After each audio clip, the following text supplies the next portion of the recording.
From the historic borough of Renfrew, where tonight we're at the home of Renfrew Football Club for the inspiresport Centenary Shield opening game of 2022. It's been a tough couple of years for Scottish schools football and for football right across the UK, but the teams are back tonight and ready to go in the opening game. You'll see all the games live on the BBC tonight. Scotland play Northern Ireland in the opening fixture. It should be a cracker, and just a few minutes ago I caught up with both coaches. Craig, it's been a strange couple of years to be a coach of any football team. How have you coped at this level? It's been tough. Obviously the way that lockdown kind of came about 2 years ago, we anticipated early on that we might not get the full campaign, and then we had that little kind of opportunity August 2020 when we thought things were getting back to normal, and we hoped at the start of that school year that we would be here this time last year. It wasn't to be, but we're delighted to be back here and ready to go again for this campaign. You've been through a few campaigns. Obviously it's hard trying to come back after the pandemic, but you've got a fresh group of boys. How have they reacted to coming in at this level? They have been fantastic. The reality of schoolboy international football is that quite often the best young football players maybe leave school to go full time. We found over the last few years that increasingly really talented football players are staying at school, and I think that this group is no different. There's a lot of real talent in there and a real togetherness, because we don't get a massive amount of time with the boys. We've had 6 or 7 get-togethers and prep games, and we met yesterday for tonight's game, and they really are, they're working really well, they're responding really well, and they've bonded fantastically as a group, and really looking forward to tonight. And the warm-up games, if I can call them that, I mean, it's not always about the results. You've had some good ones. It's about knitting together a team. Have you got to where you want to be? I absolutely think so, yeah. I mean, the squad that we select, we've had a couple of guys with injuries, and a few boys have had to have little stints in some of these games in other positions, but that's just opened our eyes to other things that they can do on the pitch. And there's a real togetherness. The natural leaders are really coming to the fore. Boys are realising they really like scoring goals in a Scotland jersey, and the goalkeepers don't like losing goals, and these are all kind of key parts to any successful team. And I guess the hard thing is, I mean, the adrenaline will be pumping when these guys come out, just to get them to settle down and settle into the game. Absolutely, yeah. There's no doubt that you try to prep them for a different level of football that most of them won't have experienced before, but it is just, like you say, keeping them calm, keeping their feet on the ground, making them realise that the pitch has not changed size, the goals have not changed size, and that they just need to get out there and do the things that got them selected and got them at this stage. And if they do that, then I'm absolutely confident that they'll do themselves justice. We're looking forward to watching the match tonight on the BBC. All the best to your team. Thank you. Frankie, it's been a frustrating time with COVID, but you're now back and you've got your squad back, your new squad of boys. How's the preparations been going? We're delighted to be back, to be honest. It's been a long 2 years for these boys, having no sport, and they're delighted to be back. So preparations, thank goodness, have been going really well. We've been preparing since October. We've had these boys in every Sunday up in Marfelt. The trial process is long, but it helps us pick the right team. You've had a good record in this competition of late, and it's been a very, very strong set of players that have come through. It's tough to get into this side. It is very tough. They have to really earn their stripes. The trial process is really a long process. It's not just on the ability; it's the mental ability as well, and mental strength. And we look for a team player, not just the individual. And a lot of these guys are playing in the Irish League first teams, and they hopefully go on and maybe go on. We've had players over the last couple of years who've been on professional contracts across in Scotland and in England. And it is such a good stepping stone, and the chance for people to be seen. I'd say many are signed to professional clubs, but again, it allows the clubs to see them in a different environment. We're delighted to see BBC here film it for the last maybe 10. I'm here 9 years. It hasn't been filmed live or live streaming, so it's good for people to go and see their local best schoolboys in the country playing each other. And how do you bridge that gap between keeping them calm before the start, because the adrenaline will be pumping, but making sure they start the game well? And I mean, they'll be young stags at it. In the first 10 minutes, be helter-skelter. I said them, it's going to be mad. And again, you have to have, ice in the head and fire in the belly. You have to, really be disciplined here. So we've talked long and hard about it. Hopefully, it helps that they, the preparation we put in, they'll stand by them. And a good record. You're defending champions as well, been the longest defending champions ever. Fantastic. Yeah, well, it is. We have a very good unbeaten record at the minute, going back to 2017. But every game's so difficult, at this level. They don't realise, everybody can beat everybody. So they're always very tight games, and I'm sure tonight Scotland will put up a big fight. So we're looking forward to it. So are we, Frankie. Thanks for joining us. Thank you very much.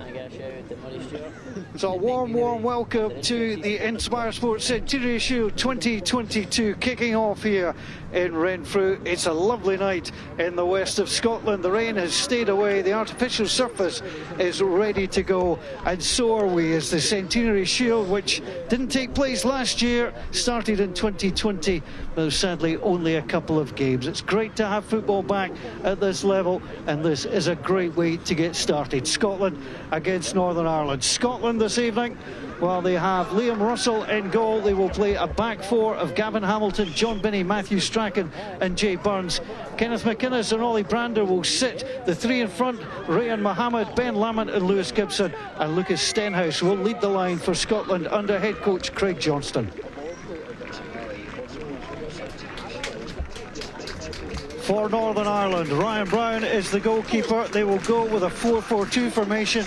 Ewan McCoubrey, Oran McCart, Aidan Kelly and Ryan Mackay are the back four. Adam Whiteman, Keelan Millen, Donald Scullion and Lewis Tosh are the midfield quartet, and Liam McStavick will play just behind Jack McFeely, who wears 13. The head coach is Frankie Wilson.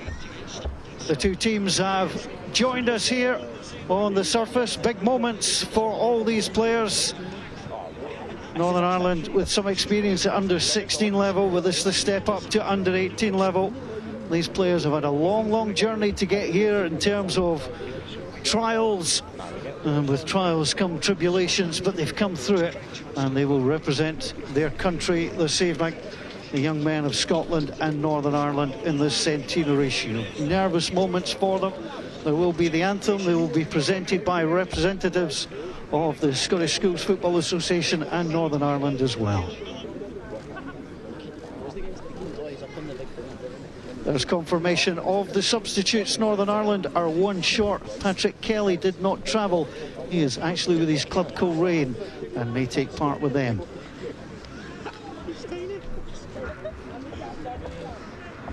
So two strong benches, and they will be well used, I'm sure, as the anthem starts around the ground.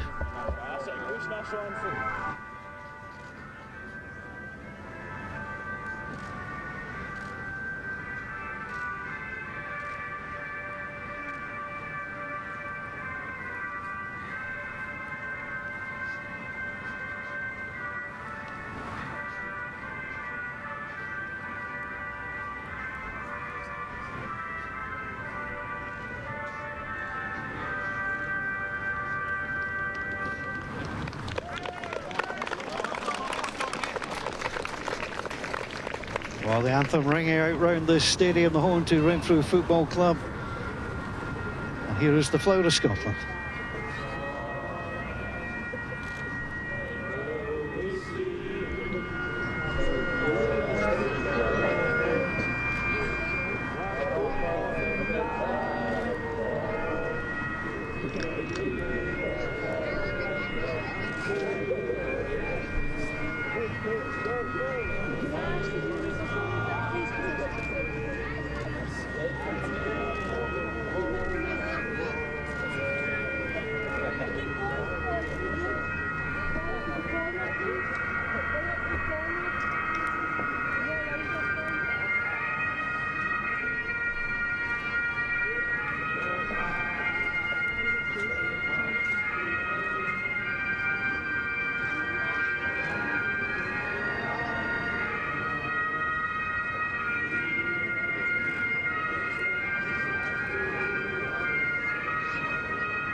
Well, that's the singing out the way. We can concentrate on the football as the presentation parties come out. I'm delighted to welcome alongside me here in the commentary box Stuart Taylor, the former Scotland coach at this level. Stuart, you've got great experience at this level. These are big moments for these young men.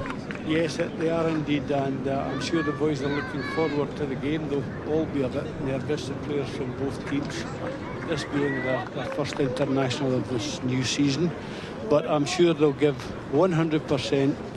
and hopefully we'll see a fair and even contest between two very competitive sides. It's been a long road to get here. You know, the trials are something in themselves, and both, you know, you've got to come through that. You've got to have the mental strength to come through that. You've got to show your skills as well. It's a a tight squad. It's a squad of 18 that gets named. So, you know, you're going to get a chance to play once you've made it that far. Yes, and certainly I'm sure that the coaches in both teams will try to use as many of their players as they possibly can in any given game. But obviously the result does count, so I wouldn't say there'll be wholesale substitutions, but the boys have earned their position in the squad. They did come through quite a tedious trial situation, which wasn't easy because of the difficulties of COVID. We maybe didn't quite see as many games as we would have liked, but certainly they've earned their place, and I'm sure that they'll enjoy their first occasion on the field of play tonight. Well, we're looking forward to getting this competition underway. You'll see every match live with us on the BBC. So the two captains coming together. Aidan Kelly, who's currently attached to Cliftonville, will lead for Northern Ireland, and the Scottish captain Kenneth McInnes, currently attached to Inverness County Thistle Football Club Youth.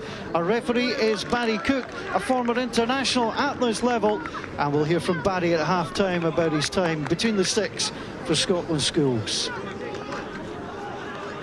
So standing over the ball, Ben Lamont, in Reborn from Broughton High School, was on the books of Hibs, now on the books of Spartans, and he gets ready not only to get this game underway, but to get this competition underway.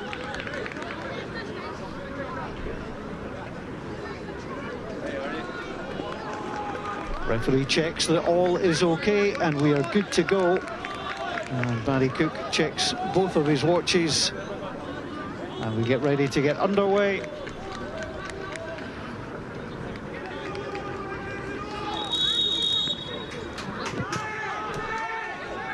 So Ben Lamont gets it going for Scotland. Played down the side looking for Lewis Gibson. Hook clear.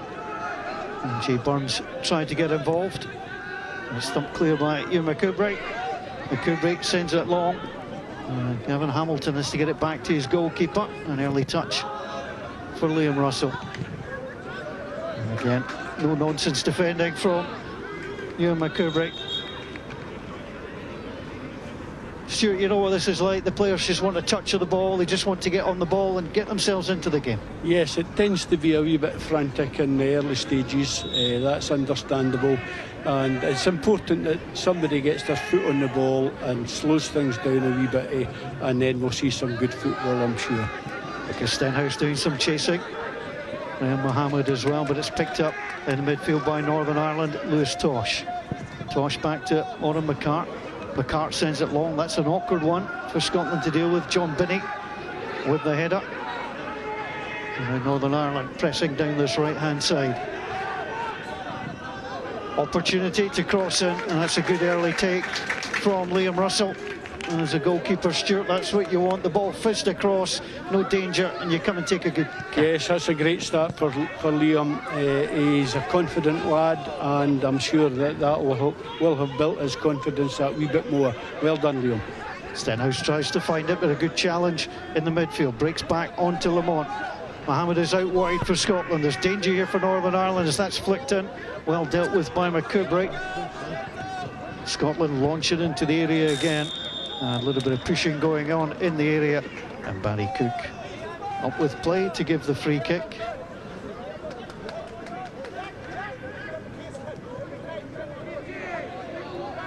Confident play this. It was a dangerous ball in. Adam Whiteman whipped it across. And snuffing out the danger was Liam Russell. It's long, it's going to be too long. When I spoke to both coaches, Stuart, you know, he said it's difficult, you know, these guys are on a high, the adrenaline's going, but just need to come down and just find a place to play. Indeed, yes. They've got to try to put away that early rush of adrenaline and concentrate on playing simple, safe forward passes in the early stages of the game as they try to settle in. So Liam Russell attends Holyrood High School in Glasgow. on the SFA Performance School. Sent it long, comes back for Scotland. It's an easy one for Northern Ireland to chase after.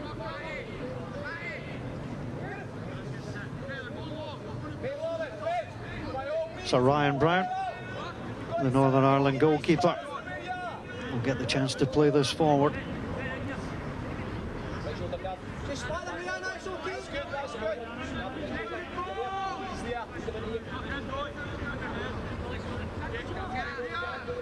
Brown, plenty of tall targets. He was well taken down by Adam Whiteman. Whiteman is strong and powerful. It's a great little ball inside. He gets it back again. He still comes through. Here's the opportunity for Northern Ireland, pushing in again. Scotland have plenty of defenders back, and eventually will get the free kick. He started brightly, Adam Whiteman, young man from Belfast. And Scotland, Stuart will have to watch him. He's certainly started brightly on this right-hand side. Yes, I would agree, and I think Scotland have started a wee bit nervously, but they'll settle and hopefully begin to show some dominance in the game as well. Good header away by Aidan Kelly, picked up by Scotland. And they're hoping for the throw, but they'll be disappointed. It's a Northern Irish ball. Liam McStavrich comes short. So too does Jack McFeely. There's the coach. Both coaches will be giving all the information they can, all the support they can. Frankie Wilson for Northern Ireland and Craig Johnston for Scotland.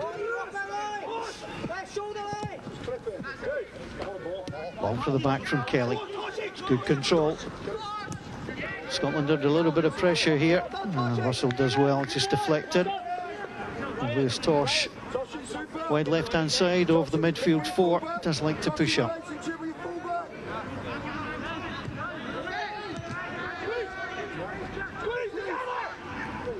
The guy back inside, but that's been given away. McFeely will gather. Picked up by Scullion. Scullion off to Caelan Millen.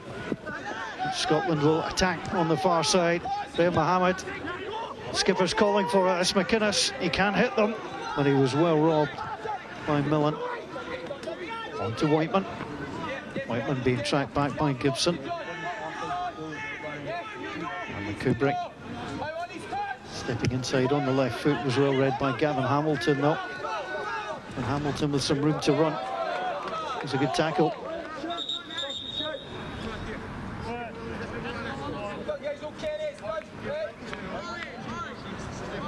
Referee just having a little word with Donald Scullion. I thought there was too much in the challenge. I'm quite happy that it's just a throw.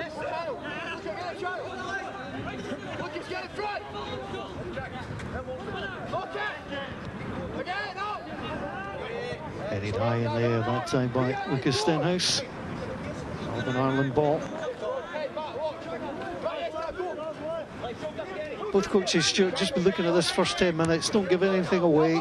Don't do anything silly. Just play your way into things. Yes, that would be the plan from both teams. Obviously, if either one was to lose a goal, it would be a large hill for them to climb. So yes, I think they'll be concentrating on making sure that the first 10-15 minutes passes without any great threat. But I do think that Northern Ireland have started the brighter and created a few problems for the Scots team. John Binney putting it back to the goalkeeper, Liam Russell, just overhit it. Now here's Liam McStavrich. Told he's got a wonderful first touch, great sense of balance. Not the tallest player, but he is hard to knock over. And Kubrick tries to spring it wide. Gathered though by Scotland. On that far side, Brian Mohammed chases at the exit ball via McCart. McCart tries to fizz that out wide. Came off Stenhouse.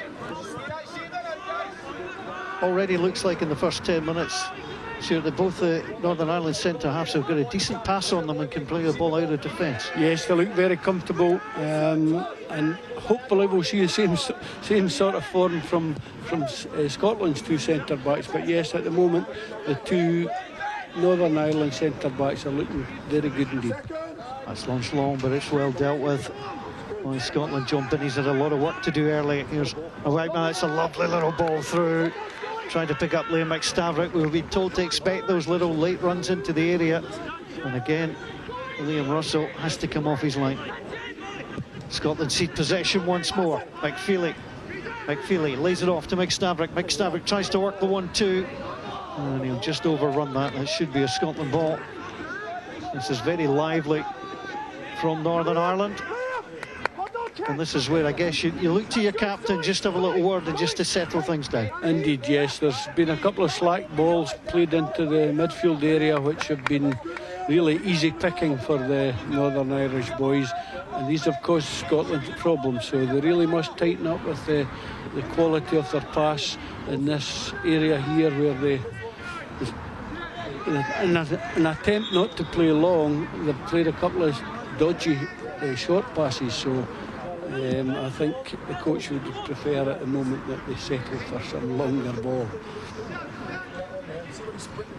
Scotland have the throw. Taken by Jay Burns from Dumfries. That's Whiteman goes in, that's a good tackle by Stenhouse. And good footwork by Scotland. Kenneth McInnes got a lovely touch on him. And all he could do was put it out of play. Here's McStavrich. McInnes, Stenhouse draws the free kick. Lauren McCart from Lauren High. He just stepped through. The referee will want a little word. Oh, we've seen this before. Centre half steps up, and if the forward's quick enough to do the spin, you know that, oh, you brace yourself for the challenge, you know it's coming. Indeed, Stenhouse has shown that he's got that talent in his play. That doesn't surprise me that he's attempted that in this early stage of the match. So Centenary Shield opener of 2022 here in Renfrew. Goalless in the opening 10 minutes. McInnes on to Strachan. Strachan blocks.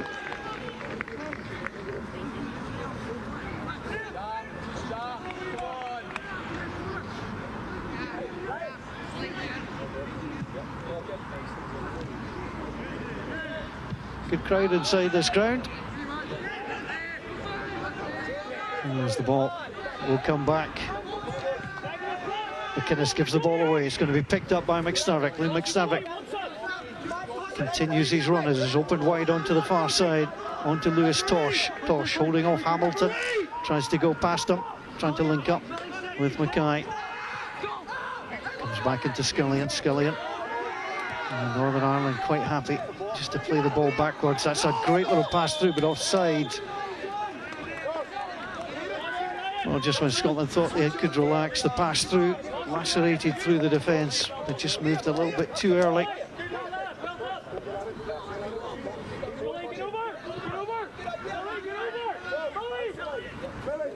And McCart looking very, very comfortable in the heart of the defence. Super Cup winner with his county in 2018. Big Manchester City fan. And he gathers and plays it over at halfway line to Jack McFeely. And Whiteman, McFeely has to chase again into the corner.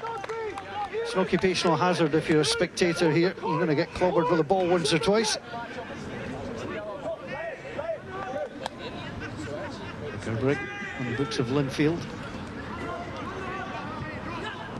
Whiteman, McFeely. This is good play by Northern Ireland. Whiteman into the area, pulls it back. McFeely, that was blocked. Come back to the edge of the area. Lovely touch by McStavrich. Sent it out wide again.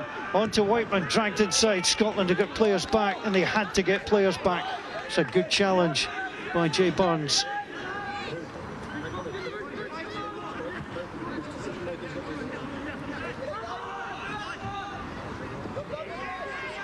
It was good use of the body by Stenhouse. And Scotland are working hard to try and get the ball. Northern Ireland dominating early. That's an awkward one for Mackay. And he hooks it away before his goalkeeper gets involved. Scotland continuing to press.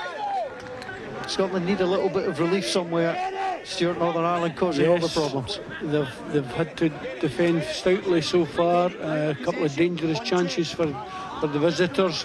As Scotland do indeed need somebody to just settle them down They're winning the ball reasonably well, but it's been a bit slack in trying to play passes forward.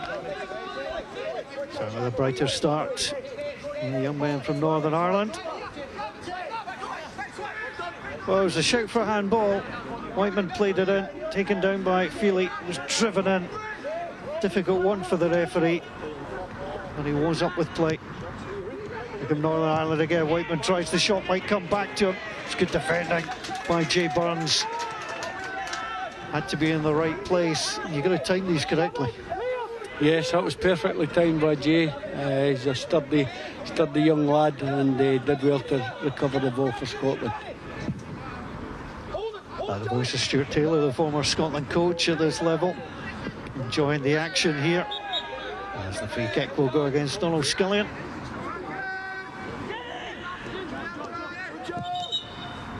And the free kick taken from the wrong position, therefore Barry Cook will call it back.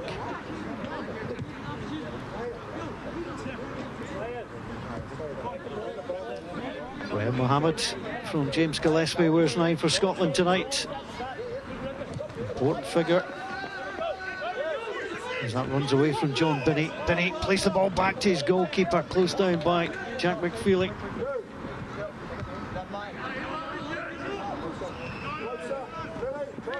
Lewis Gibson. Back on to McInnes. McInnes inside. Brander, not seen much of him. Tried the angle pass. It's been very busy in the midfield area. It's been hard for the likes of Brander to get on the ball and try and make some passes. Yes, he's obviously out there for probably more his defensive qualities than his constructive ability, but I'm sure he'll find a pick a pass eventually.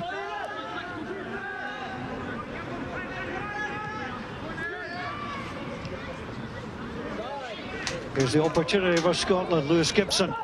Gibson looks to see he's got inside, and Stenhouse was there. Threw the ball back, and Burns had got the ball away.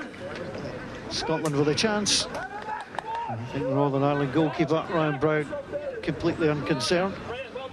And that's the Scottish bench.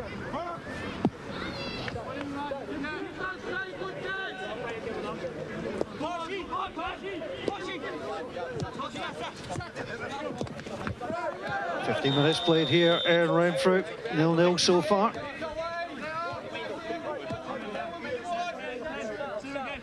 Tosh getting himself back up, representing County Derry in the Super Cup. Has some first team experience with his hometown club Kilruane as well. Long into the Scotland area, the flag is up.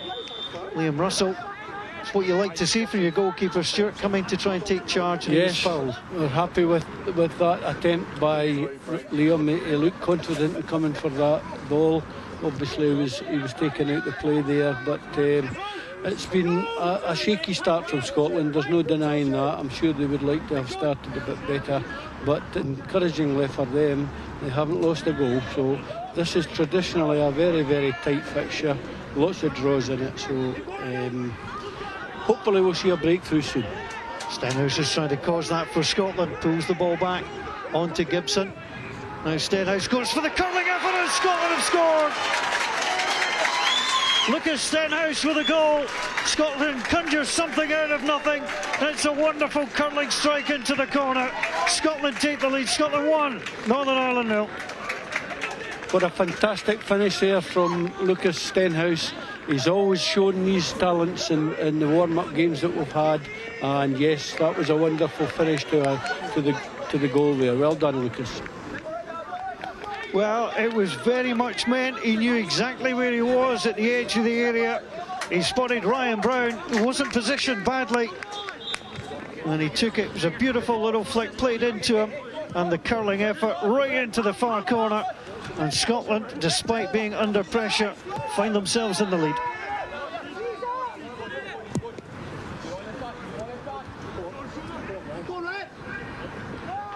Northern Ireland looking for an instant response, and they will earn a corner, the first of the game. Oh, just coming back to that goal from Ryan Brown, he was just praying that would just go wide of the post, but it wasn't to be. It was well executed. by Lucas Stenhouse, who scored in the warm-up game against Partick Thistle. And Scotland won by 3-2. Northern Ireland took the ball in. Mohammed, very strong header away. Northern Ireland again, send it in. Russell got the palm up to send it away. McFeely into the middle. And Scotland clear. That was good play from Matthew Strachan. That's a terrific ball down the line. Stenhouse will chase. That's good covering back as well by Ryan Mackay.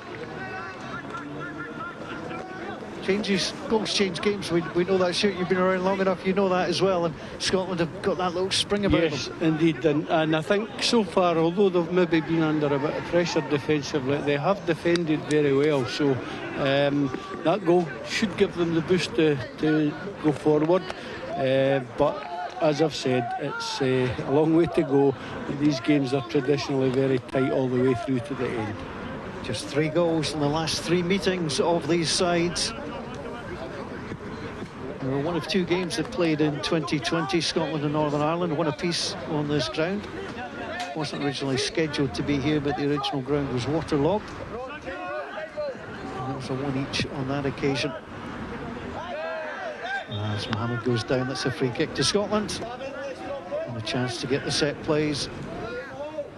And when they come together for the training here on Northern Ireland, lads coming together every Sunday to train, the Scotland lads coming together, it's these set plays, you know, working on them, the discipline's important. Yes, but I would have to say that the Scotland lads haven't had the sort of warm-up that they would normally.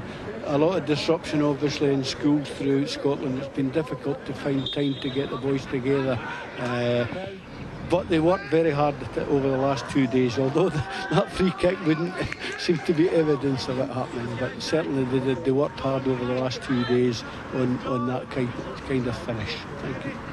A little bit too long on that occasion by Lewis Gibson. Little shake of the head. And on the books of Queen of the South.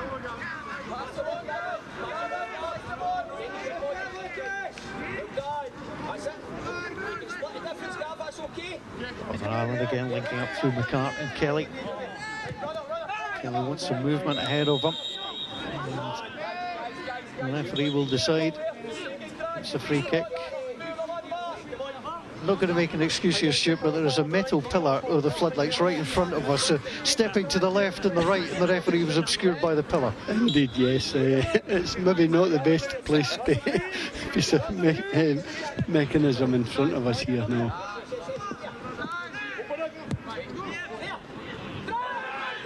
So Northern Ireland trailing by 1-0. Here's an opportunity for Jay Burns up against Whiteman.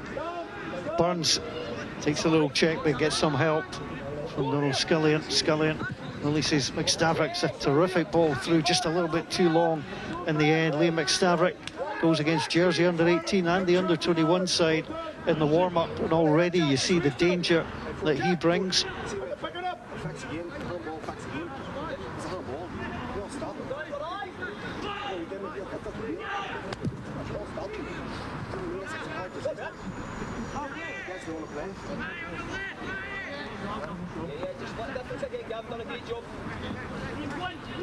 Line Brown beaten once already this evening, pops the ball out on to Aidan Kelly. That's a little bit loose. Here's an opportunity for Scotland. Lewis Gibson. Gibson could do with some help. Too much green around him from a Scottish perspective. It's a great ball across. Chance for number 2. Scotland try and pull the trigger, and it's in. Ben Lamont.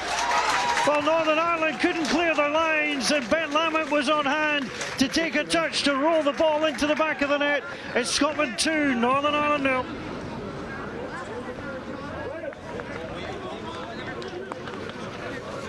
Well, Stuart, Scotland have taken their chances. That's the difference in the game. Indeed, that's exactly it. Obviously, the Scotland coaches felt that they had players who could do what they've done. Lamont has just come back from a wee bit of a layoff with a badly sprained ankle, but he's proved his worth there in terms of the selection, so well done to Ben Lamont. Good play by Lewis Gibson. Northern Ireland a little bit unlucky to see the ball break off Kelly, and just the finish was enough to get past goalkeeper and defender, and Northern Ireland will be stunned by this scoreline.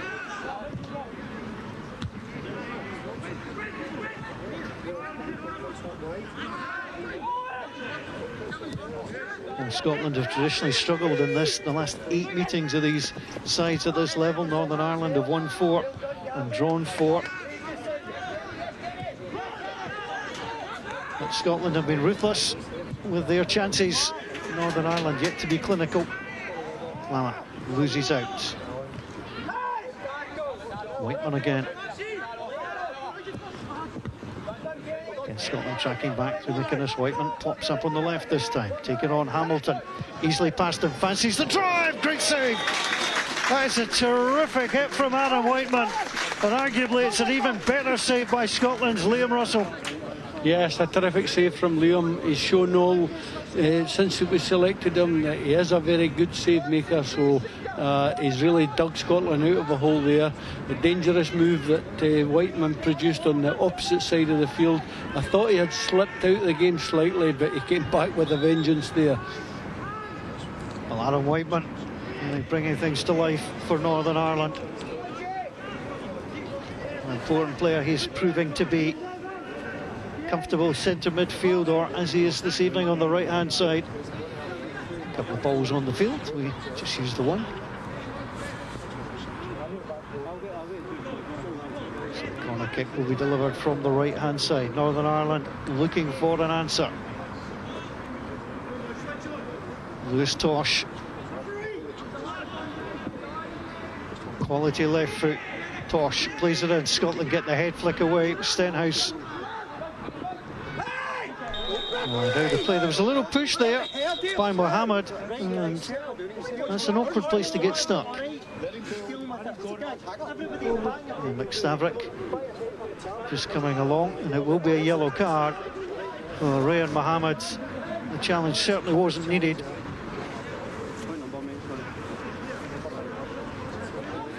Bench is just reacting a little bit there, but Rayan Mohammed, number 9 for Scotland, has been carded for the challenge. I think it's the right call from Barry Cook.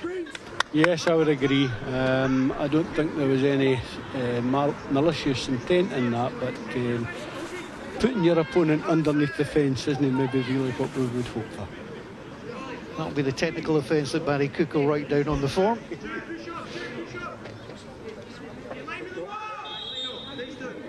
From Northern Ireland perspective, a great chance to swing the ball in. And just landing on the top of the net. So Northern Ireland, Stuart, have reacted well to going 2 goals down.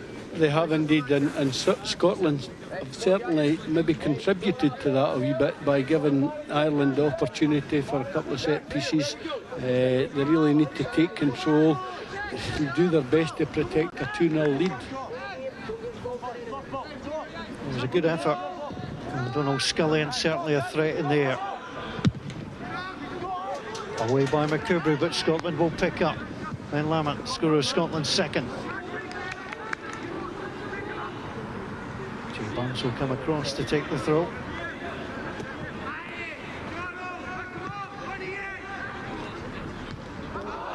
It certainly looked like handball. Referee allowed play to continue.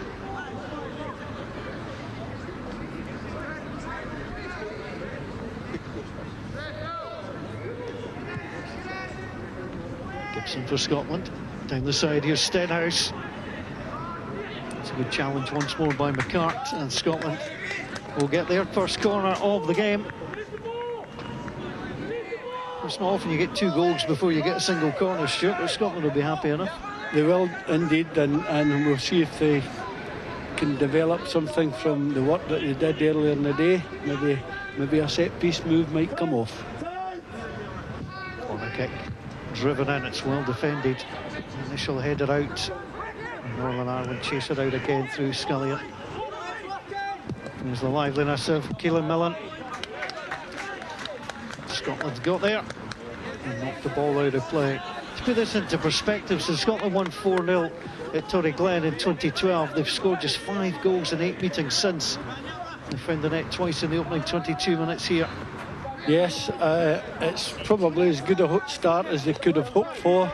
It hasn't happened too often, I would have to say, but they've got to make sure that they retain that lead if they possibly can until at least half-time and hopefully beyond.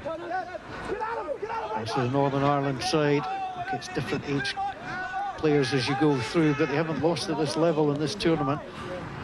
since they started an unbeaten run in 2017.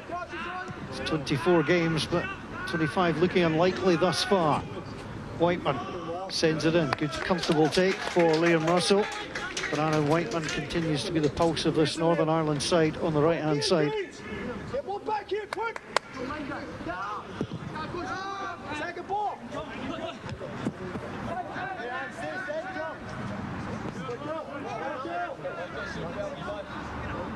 No pressure on McCart. Tries to find Whiteman. Whiteman takes the touch, moves away from Jay Burns. There's McFeely. Stavrik calling for it as it goes to Millen. Lovely little ball through onto McStavrik. Tried the shot from the left-hand side. It was not too far away either. It's good link-up play for Northern Ireland. Yeah, terrific turn and shot there from McStavrik. It was a good effort, just went past the post. And certainly, as you said earlier, Northern Ireland have indeed responded well to going 2 goals down. Well, watch John Binney here. He gets close to his man, but watch the beautiful little step over, allow the ball to run through. And little beat large on that occasion, but pulled it wide.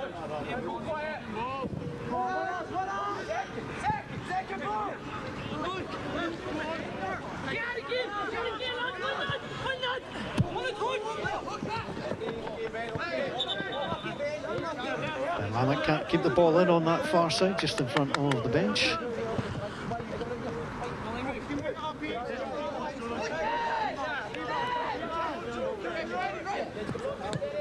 Brian Mackay from Greer Academy in Belfast. With Dunlea as his club.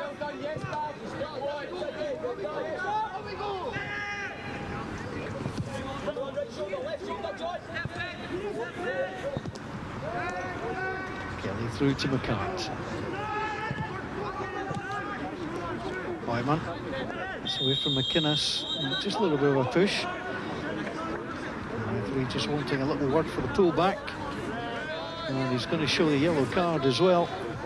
On to Kenneth McInnes.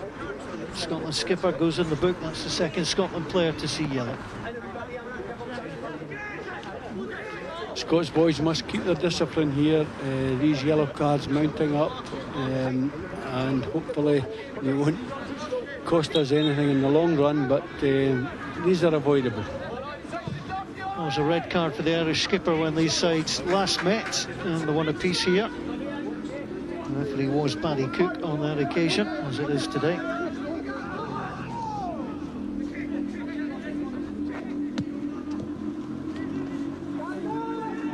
Stavrik again. That's a beautiful little ball pull back. Scotland will be happy to turn that behind. There's a good late run into the area from Ryan Mackay, the left full back. Northern Ireland get a chance to get another corner in. It'll be Ewan McCoubrey that will go across to take.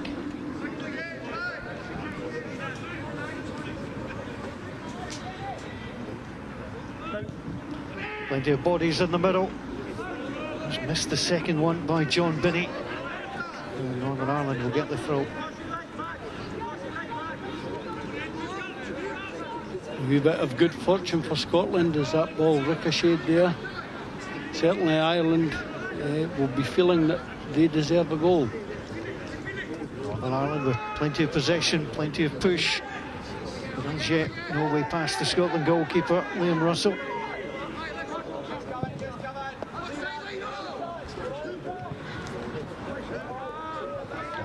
Will gather and send out a play. Well, Northern Ireland took care of Jersey under-18s in the warm-up for this game, and then more impressively absolutely thumped the Jersey under-21s.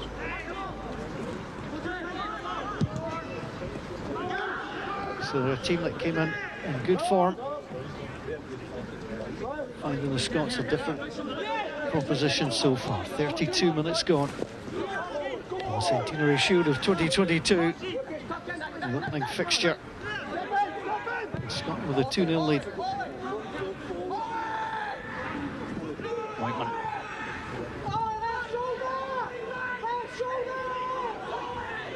Strachan comes across, might need some help.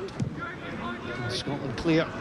And it's deflected into the crowd. It's a terrific catch by the gentleman there. Didn't have gloves or anything, just went for it. Well, double Skillian. On to Whiteman. Millen does well with a little spin. Scotland with loads of bodies back. Yeah, I think that's what's keeping their noses in front at the moment. Scotland work rate impressive coming back. McFeely goes in, little touch and turn. Jack McFeely from Derry or Londonderry. Prefer Kilrain as his club. And he spun well. That's another test for Liam Russell. Picked up well by Scullion. Here come Northern Ireland. Up from the back is Mackay. Mackay's still going. And he'll get the free kick. Referee just allowing it a beat there, Stuart, to see if anything was going to develop. It wasn't. And good refereeing to bring it back. Yes, and yet another chance for Northern Ireland to see if they can work the set piece to score their first goal of the game. Worth noting as well, that was Kenneth McInnes, who's already been yellow carded. Has to be careful, just drawing attention to himself. Yes, Tosh, I think we'll leave this for you, McCoubrey. McCoubrey with a curling effort, plenty of venom. Just lacking just that touch of direction. Well, if Northern Ireland, Stuart, are frustrated, they're channeling that frustration in the right way. Definitely, I think Scotland would rightly consider themselves fortunate to be taking a 2-0 lead, and if they can take that into half-time, they'll be absolutely thrilled to bits. Run all the way through. Well, it won't. A little bit slow for his line, Ryan Brown, and Hugh McCoubrey had to hook the ball away under pressure from Ryan Mohammed. Scotland number 9 never gave up here.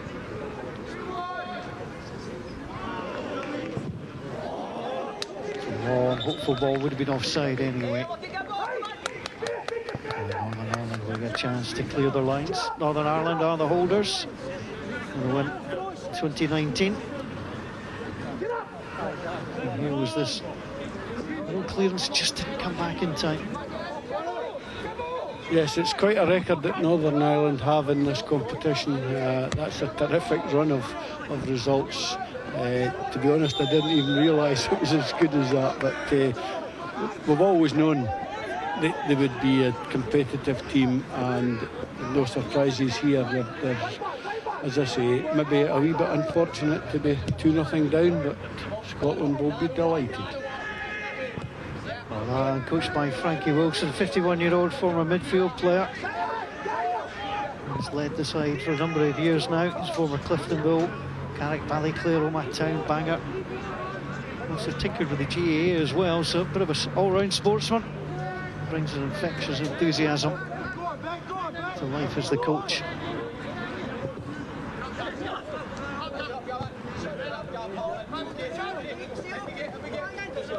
Yes, we didn't really expect to see Frankie at tonight's game. He hasn't been well and he's undergoing treatment, but thankfully he is here and he always gives 110%. He's a terrifically passionate man. Yeah, it's good to chat with him before the game. I'll be hoping his side can find a way through again. Another ball comes across the Scotland box.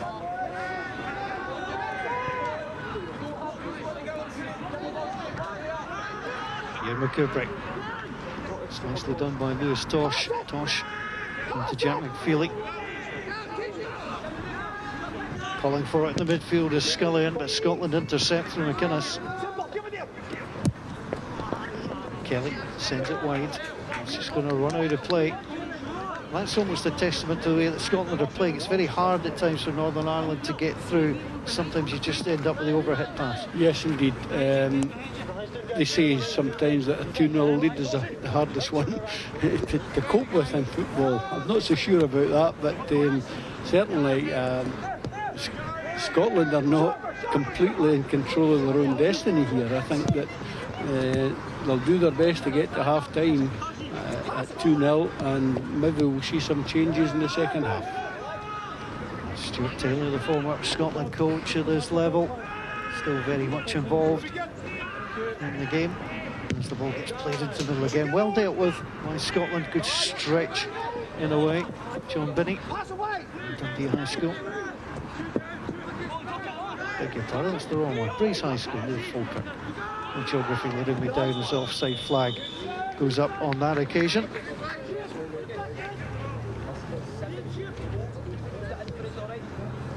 Scotland could just do with a little breather and trying to slow the game down. Northern Ireland have kept the tempo up. Yeah, they haven't really managed to get a grip in the midfield area.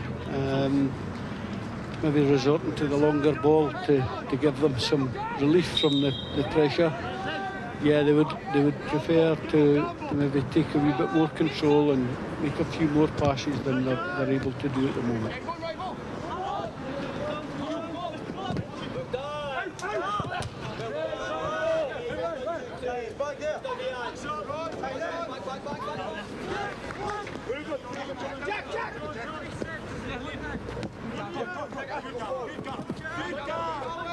The offside was close, but it was given.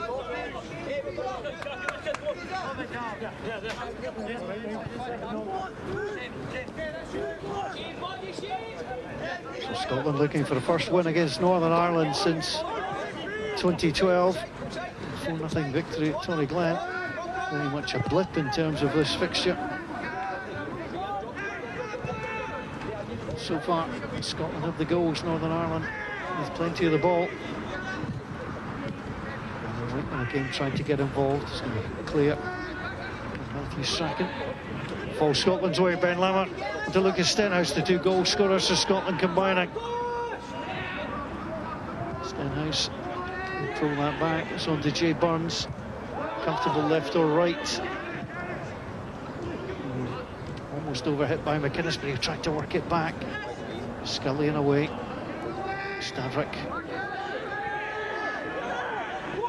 And it's Whiteman who'll emerge with the ball. Slightly behind Feely. Feely then sends it slightly behind Millen.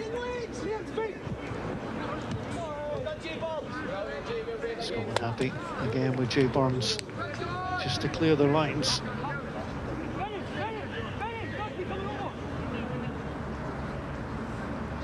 Scotland had 4 warm-up fixtures for this. They won the last 2. They lost against Stirling Uni. They drew 2 apiece with the English independent schools. They beat New College and Partick Thistle. Just trying to peak at the right time. And use these games as well, Stuart, just to see what you've got, trying to blend different players. Exactly, yes. We try different positional places for the various players. We had an excellent preparation programme this year, I would have to say. It met exactly our needs. Here come Northern Ireland, at the edge of the area again, pushing forward was Lewis Tosh. Scotland again, doing the job. Okay, it's just fouling on Ryan Mohammed on that occasion. Scotland will get the free kick.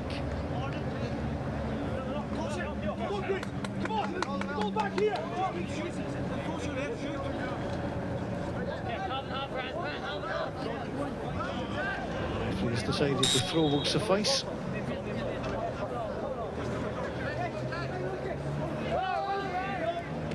All the way through for Ben Lamont.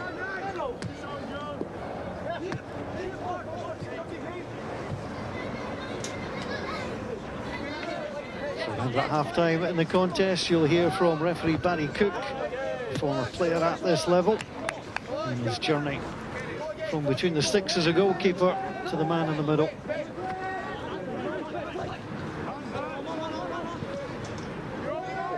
Wide swipe there by Keelan Millen, Crusaders player. Launch long, Strachan. It's a difficult one. Wins the second ball. Flicked away by Jay Burns. Kelly. McFeely just rolls off his toe. 2.5 minutes to the break, Stuart. Well, I'm sure that Scotland will be delighted if they get through to half-time leading 2-0. And from Craig Johnson's point of view, you know, you're happy with the scoreline, but there's still a little bit of tinkering to do and just try and get them in on the ball a little bit more. Yeah, very much so. He can do that through personnel changes, maybe through formational change as well. Ben Lamont just saw a promising run ended by Donald Scullion.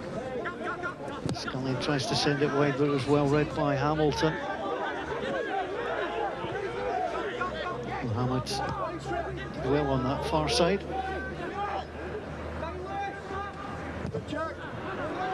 And there's one of the differences when Scotland were playing the ball back to the goalkeeper in the opening to the game. The problem was he was under a great deal of pressure. Scotland are caught offside. At the moment, they're now comfortable and able to use their goalkeeper a more constructive one. Yes, and Liam certainly has got a good, strong kick, very accurate with the ball at his feet. So, and certainly it is a bit more relaxed than it was. There was a couple of dodgy passes back to him that put him under pressure early doors, but thankfully that's not reoccurred. Certainly from the Scottish perspective, Northern Ireland would like to get the pressure continue to come. They failed to score on only one of the last 8 against Scotland. That was a 0-0 on this ground. They need to find a way. Can they conjure something up before half-time?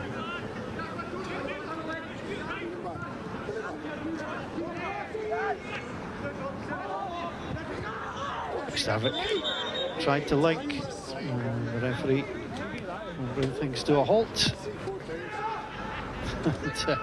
Well, Liam McStavick wasn't particularly happy. The referee got himself in the way, so I think he's going to try to bounce the ball. And then it comes and well taken again by Liam Russell.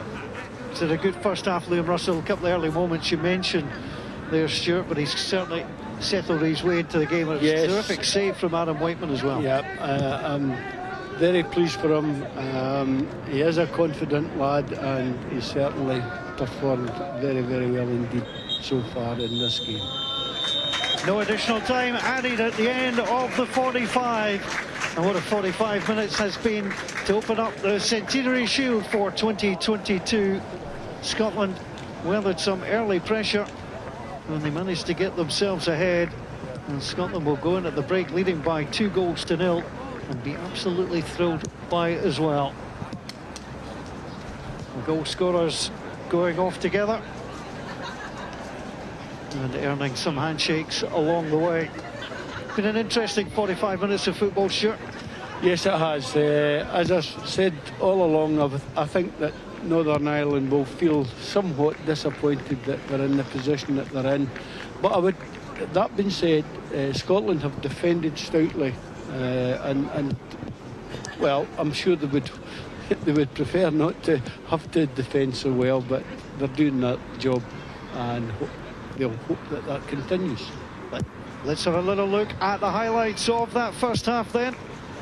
Scotland found themselves under pressure early doors after a bright start by Northern Ireland. This was a great ball in from Adam Whiteman, broke on that right-hand side.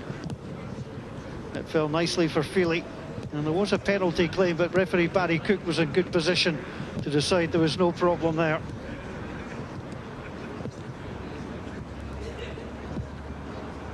Arms down by the side, natural position, Stuart. Yes, thankfully. A good decision from Barry. So Scotland pressed, and this was the opening goal coming in from Lucas Stenhouse. Ryan Brown, well, he was in the middle of his goal. I didn't think he was in a bad position. It was going to take something special to finish it off, and that really was something special from Lucas Stenhouse. Well, I think he measured that and knew exactly, as you mentioned in commentary, he knew exactly what he was trying to do, and he actually carried it off with some comfort. So well done. It was great set-up play by Scotland. Key was Kenneth McInnes in there. And Scotland celebrated in style the opening goal.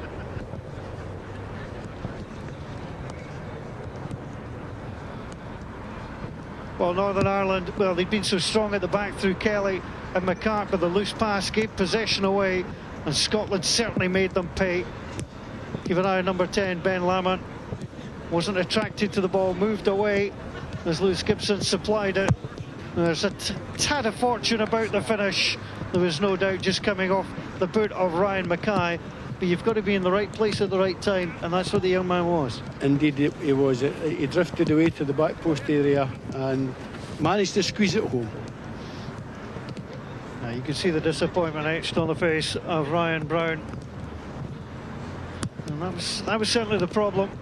Kelly's loose pass, Scotland very quickly onto it. Lewis Gibson had a quiet opening to the game, but certainly grew into it, attacking McCubrey and then supplying Stenhouse in there again, as you want your centre forward to be. And again, a touch of fortune, but Scotland will take it. Northern Ireland reacted well. Aaron Whiteman, this was a lovely piece of play, glided inside Gavin Hamilton, and there's one for the highlight reel for Liam Russell. One of these ones as a goalkeeper, you're delighted you just got your fingers to it. Indeed he will be, and he's not shy. He'll be telling us all about that in the dressing room later on today, or tonight. Good applause from behind the goals from the Scotland fans here.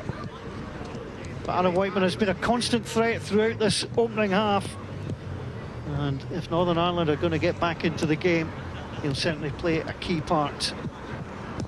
Well, I think the shot was definitely going in from Adam, so Liam Russell's save was absolutely essential.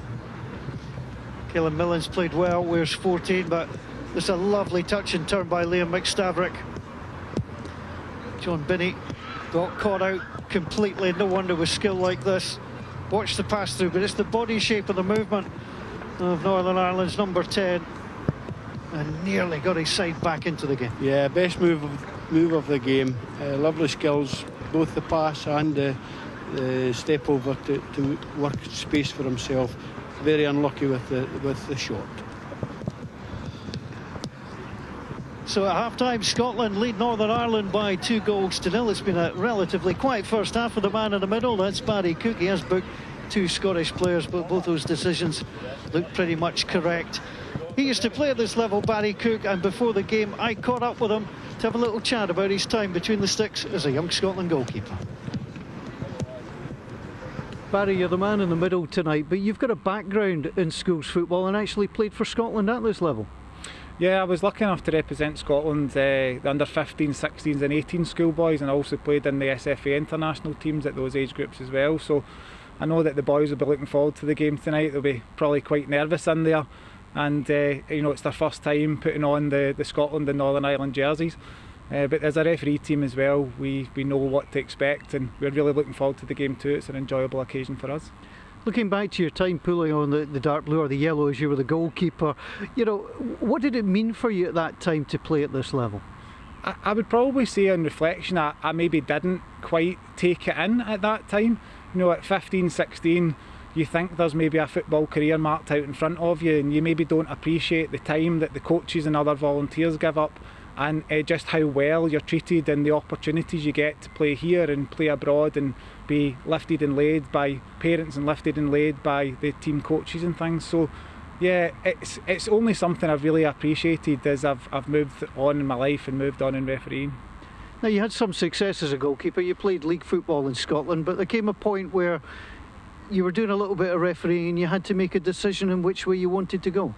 Yeah, so I picked up refereeing just in my senior years at high school, and you know, I was playing and refereeing probably for about 5 or 6 years, and at that time in my career I was probably on the bench most weeks, and I just thought I would like to play a bit more of an active part in the game. So I'd qualified as a referee, and the guys really sort of pushed me on a little bit, and to be fair, I've never looked back. I've really enjoyed my refereeing career, and I would absolutely advocate it to anyone who wants to keep an involvement in football and who maybe for one reason or another can't play anymore, or perhaps decides a different route from coaching. Because refereeing in itself can be, you know, a challenging career, but there's also a pathway forward into top level football, European football and the likes. Absolutely, you know, sharing the pitch with some of the top footballers in Scotland, and some of my colleagues are lucky enough to share the pitches with the best players in Europe. You know, it's it's just been a fabulous opportunity for me again to sort of travel the country and travel the world and meet lots of different people and be in a position that in most cases I wasn't able to be in as a player, refereeing at the top level. And Barry, it would be easy for you just to stay at the top level refereeing, but you still referee at your local schools level. Yeah, it's a bit of a passion, you know. I think refereeing is like that. I know some people will find that probably a little bit strange, but it's a real passion. So yeah, most weeks if I've got the time, I'll try and volunteer around at my local team at Renfrew High. But really anybody who needs a referee and they're short, then I'm happy to try and step in and help out where I can. And in terms of if somebody was interested in refereeing, in terms of coaching, where do you start off? Yeah, so best thing to do is to get onto the SFA website. There's a dedicated refereeing section there, and you can register with your local referee association. Just fill in the details and they'll come back to you and tell you when the next class is. At the moment, a lot of those classes are virtual, so you can access them anywhere, and usually they last about 8 to 10 weeks, and after that, you know, there's an opportunity to get on and get refereeing. And finally, if you had words to say to the two captains tonight about enjoying the game, would that be the message, just go and enjoy it? Absolutely, I think they will be very nervous. Absolutely, there'll be a lot of adrenaline in particular, but we're hoping for a really enjoyable game, and we're hoping that the play of the players will actually be the thing we'll be talking about, and actually as referees we're not talked about at all through the game. Barry, thanks for joining us. Thank you. And we're very grateful to Barry Cook for spending time with us earlier on this evening. The Centenary Shield of 2022 in conjunction with Inspire Sport. All the games live on the BBC. Northern Ireland next week will take on Wales. Scotland will next travel to the Republic of Ireland. England will enter the competition on Friday the 25th when they go head-to-head with Northern Ireland in the All-Ireland affair. The Republic against Northern Ireland, that will be tasty. Scotland-England, well, that's been known to throw up a few good games in its time as well. The Welsh will be hoping for a little change of fortune. They've struggled at this level the last few years, but they're certainly hopeful they'll come to Scotland. That game will be played at Annan Athletics Ground, and then England will take on the Republic of Ireland before Wales will complete the group with their two home games, hosting England and then the Republic of Ireland.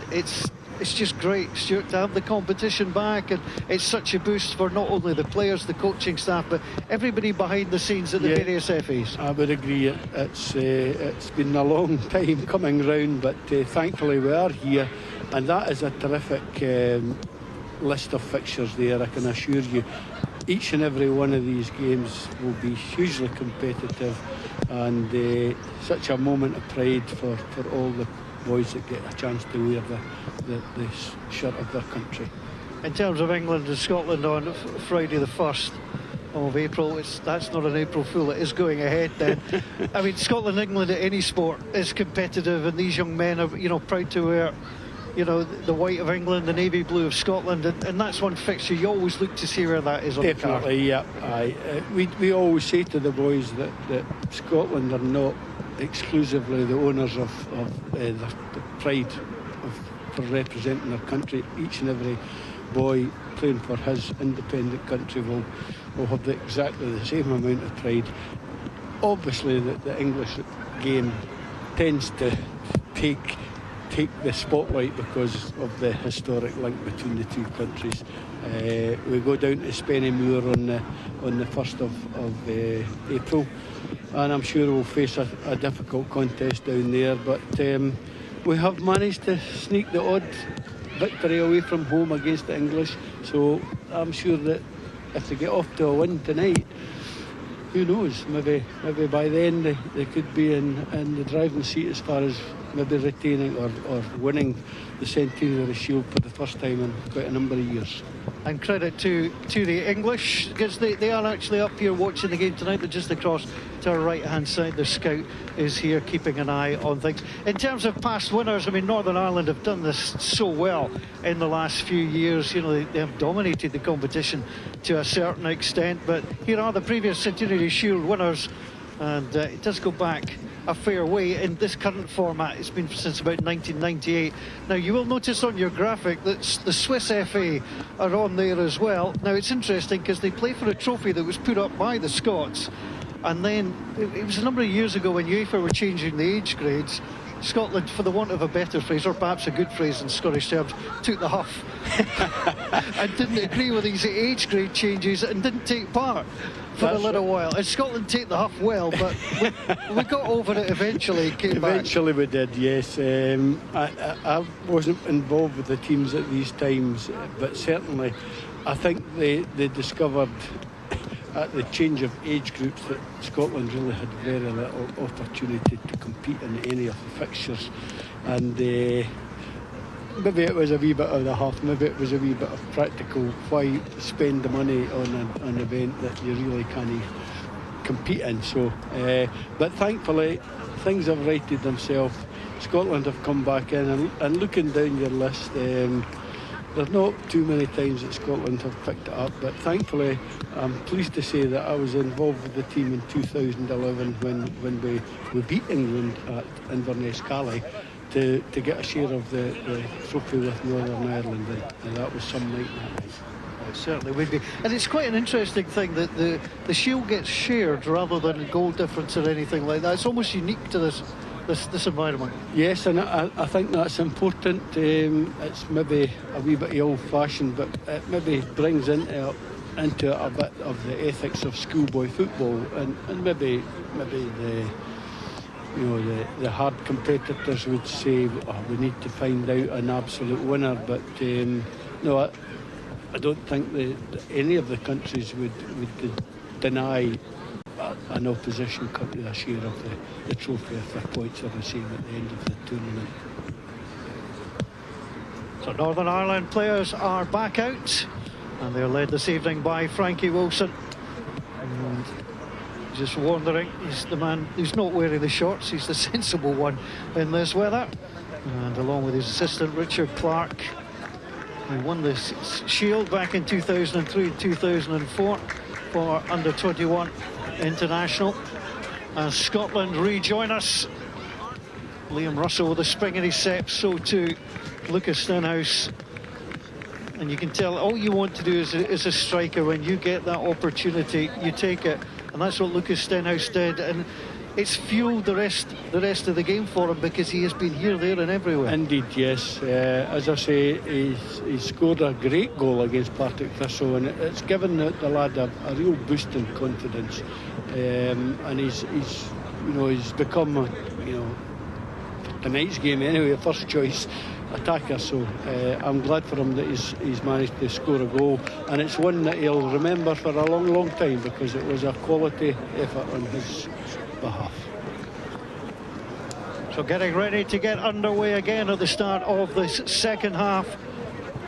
Scotland leading by 2-0. And here at this new Western Park, commissioned by Renfrew and opened in 2015, and it's proving to be a very good facility indeed. And certainly Scotland are going to make a change, and it looks like Ryan Mohammed is withdrawn, and Lewis Lorimer will come on to the field of play. Yes, that may well be something to do with the fact that Rion picked up a booking. Scotland wouldn't want to lose a player, and there's another substitution being made as well there. Oh, Ben Lamont will be giving way to Michael Beagley. Yeah. So they're the two changes for the Scots at the start of the second half. Ben Lamont didn't do too much wrong, got Scotland's second goal, so he'll be delighted with that. But it's Michael Beagley, currently St Margaret's Academy in Livingston, formerly in the books of Hearts, and he's now with Broxburn Juniors, who've got a few in attendance here tonight, so they'll be delighted to see him on the field. Yeah, I think Ben may be suffering a wee bit from not having played a great deal of football in the last month or so because of that ankle injury, so it's maybe not surprised that he's been taken out after a good first half. A chance for Michael Beagley to get involved into the action, into it goes. Just gets pushed away from the ball, but an early introduction for him and showing a great deal of pace. It's like for like, just coming off of this side. He's got the pace. Just looking to see if he's going to settle back in the wide area, and Lucas Stenhouse. Pretty sure that he will. Yeah, I'm sure that he will. I saw Michael playing in one of the trial games, and he just took control of the game in a way that you wouldn't expect a person of his age to do. He was absolutely outstanding, and hopefully you can recapture some of that for him tonight. Well, he would have been patient starting on the bench, waiting for his chance, and he has it. It's Northern Ireland to Autumn McCart. Comes back to him. McCart.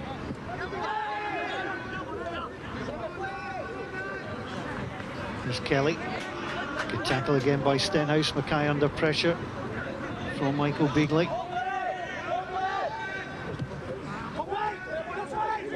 First 10 minutes of the second half will be very, very important for Northern Ireland. Trying to find a way back into the game. There'll be a message at half-time from the coach, Frankie Wilson, saying, look, we've played well. Don't panic, plenty of time. Yes, I'm sure that Frankie will have got that message over to his team, that they have played well. They just need a wee break in front of goal, I think.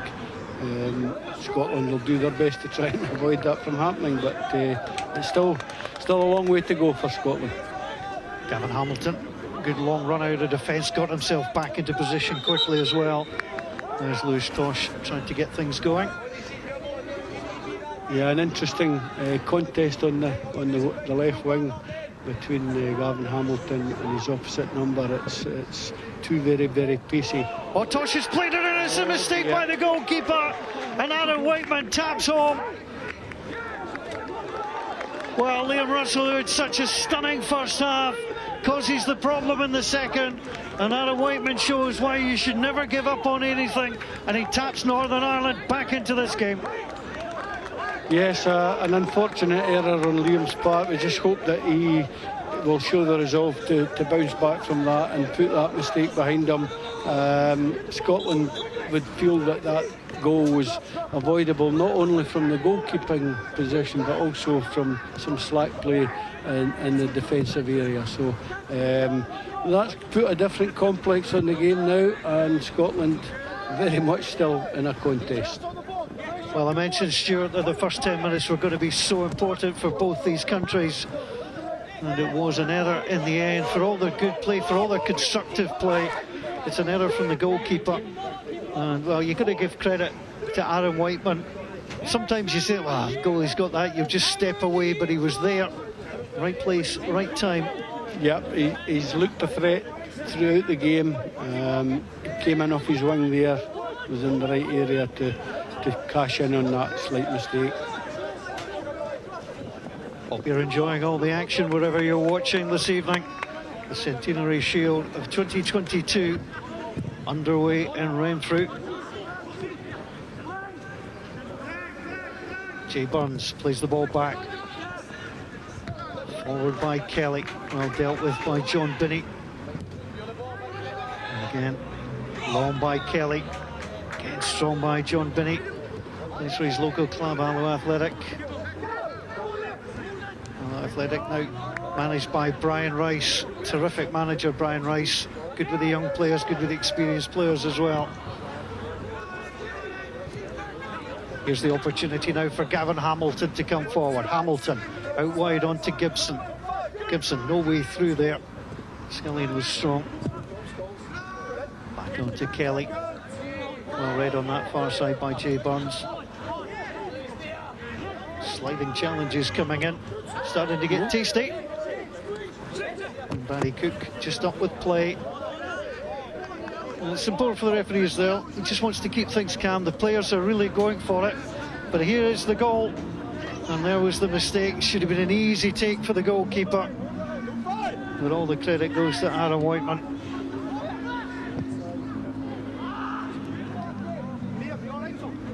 Scotland send that wide. A particularly great effort on that occasion. A long range shot there from Lewis Gibson, but well wide of the target. Scotland just need to take a deep breath here, make sure that they don't give Northern Ireland another opportunity early in the second half to draw level. Fighting for it was Matthew Strachan. All the way through. It comes on to Ryan Brown. Continuing to play the ball out from the back are Northern Ireland. Jack Feely calling for it. Comfortable wide, comfortable going through the centre. Picked up by Whiteman. The guy's made a good run on this left-hand side. Owen finds him. And just overhit slightly on that occasion.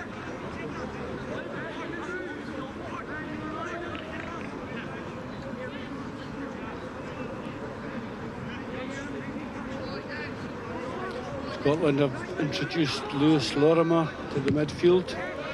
Lifelong Dundee fan. Also plays for the club at youth level. I'm sure he'll be hoping that he can influence the game in a positive way. Scotland's trying to pin Northern Ireland down in the corner. Comes back again. On to Tosh. Tosh with the cross. Scotland deal with it by Burns. That's going to be a Northern Ireland throwing that far side.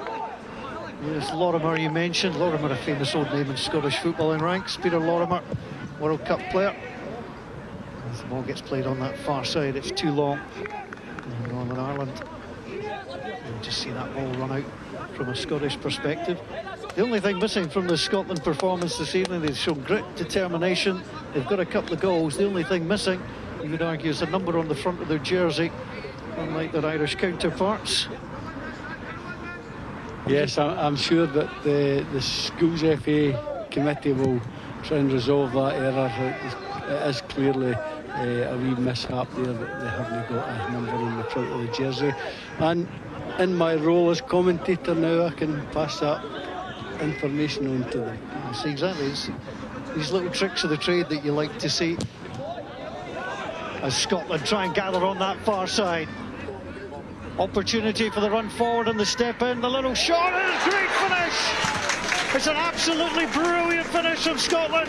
And the man taking the celebrations is Lewis Gibson. That is a stunning moment for Scotland, who increased their lead again. Scotland 3, Northern Ireland 1. Lewis Gibson with a stunning goal. Yes, another fantastic strike. Again, a player that we knew has got that type of ability in his locker, and he's produced it there in a fantastic fashion. Well done, Lewis. Well, he was all on his own. It was all about him. Stepped inside Oren McCart and gave Ryan Brown no chance. And he was off to celebrate, and no wonder. Great footwork, the little drag back, opened up the space, and he could not have hit that any sweeter. Yes, I'm sure he's made his father very proud of that. Obviously, people in Scotland will recognise that he's the son of Willie Gibson, who's currently the manager of Queen of the South. And by the look on Paul's face there, he didn't have that fact. No, I knew that. Willie's a terrific player. I've covered him on several occasions, and I'll tell you what, Willie would have to go a long way back in his memory banks to get a better goal than that. Indeed he would. I'm sure he'll share with his son's pride in that one.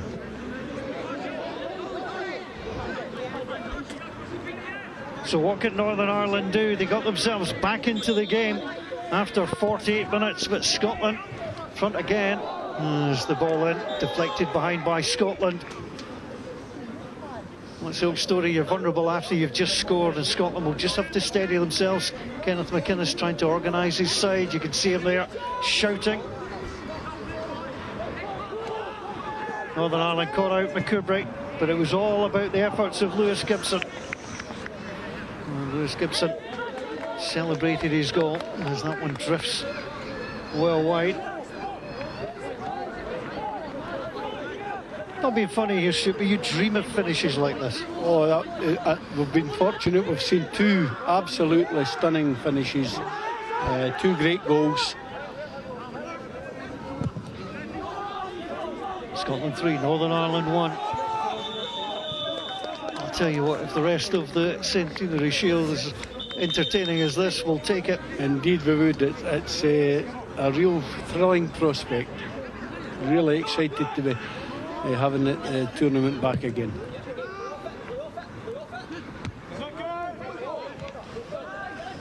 Lorimer battling for it. Again, Gibson will go on the chase. That's all Northern Ireland can do. That just brushes off the shoulder of Lewis Gibson, who is determined to follow in the footsteps of his father Willie and represent Queen of the South. It's a nice wee set up down at Palmerston as well. Any fond memories of games down there? Yes, it is indeed. Excellent youth set up as well, and they make the best that they can of what they've got, so good luck to them. Ball goes out of play on that far side. And there's clubs like this in Northern Ireland as well. You take advantage of your catchment area. They may feel slightly detached, slightly further away from Glasgow, so they don't get all the players necessarily poached, so you can try and get some local talent through. Indeed, yeah.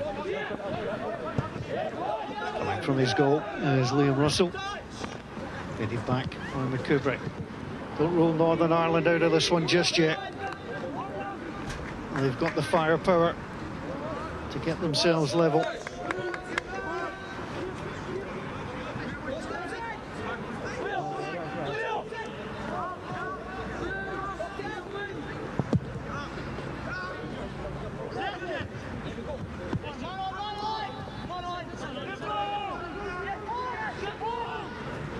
Gibson again. Scotland playing well. Here's Gibson. Yeah, I would say that this is the best spell of controlled pressure that Scotland have had in the game. Understandably, maybe Northern Ireland are a wee bit down after losing that third goal, but certainly Scotland are doing well at the moment. Northern Ireland certainly considering a change. And we'll see what comes of things. Scotland earn themselves the corner kick. Matthew Strachan up from the back, so to his defensive partner, and it's easily away from Northern Ireland. Picked up well by Lorimer.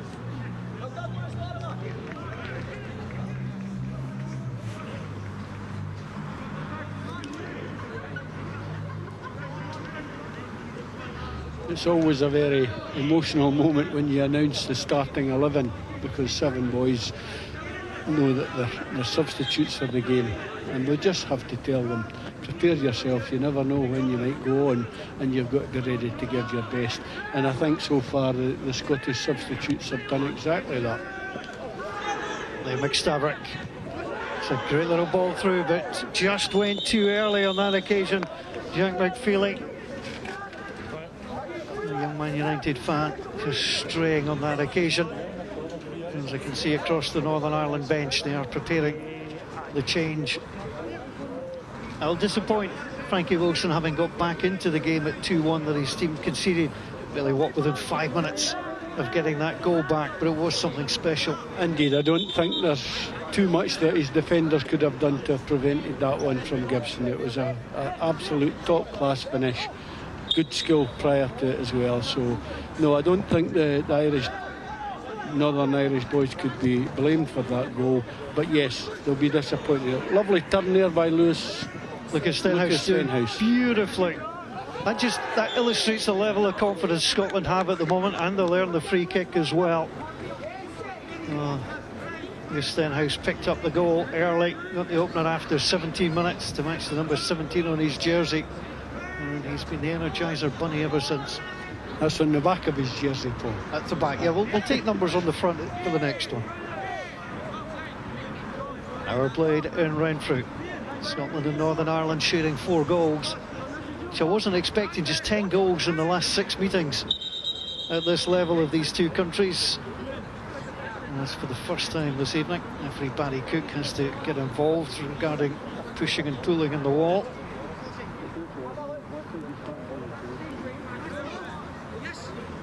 Which are being delivered to John Binney. It's almost a thankless task for the referee, who's staring them down at the moment. As the free kick comes in, well taken by the goalkeeper, Ryan Brown. Under a little bit of pressure, the bodies in front of him. Now launches long, they've not done that too often. Stavrik wins the header, the goalkeeper comes to chase and has to withdraw as the ball gets touched past him. difficult one for the goalkeeper there, because you could see very quickly that McFeely was up trying to There was just nip a wee bit of indecision there, yes, but from Scotland's point of view, they'll be delighted that it didn't cost them anything. Further substitutions here, Paul, I see. Max Greer is going to come on the field of play. He's one of the changes, and he will replace McCubrick. So his night is over, and Max Greer, perhaps a little bit lucky not to start this evening, played in both the matches against Jersey, the under-18s and under-21s. Might have expected to start tonight, but he is now on the field of play. And the other change that is going to come is Ryan Mackay, the man from Belfast, is going to be withdrawn as well. In fact, he's not. He's going to go into the centre, and it's Aidan Kelly who comes off. Well, that might come as a surprise to Ryan Mackay, who's trotting over, and then only to be told, nope, you're back in. And look at McGreevy is also on.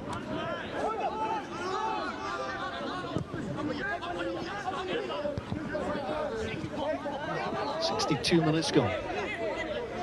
Kieran Millen trying to send it round the corner. Stavik all the way back onto Whiteman, the sole Northern Ireland goal scorer thus far.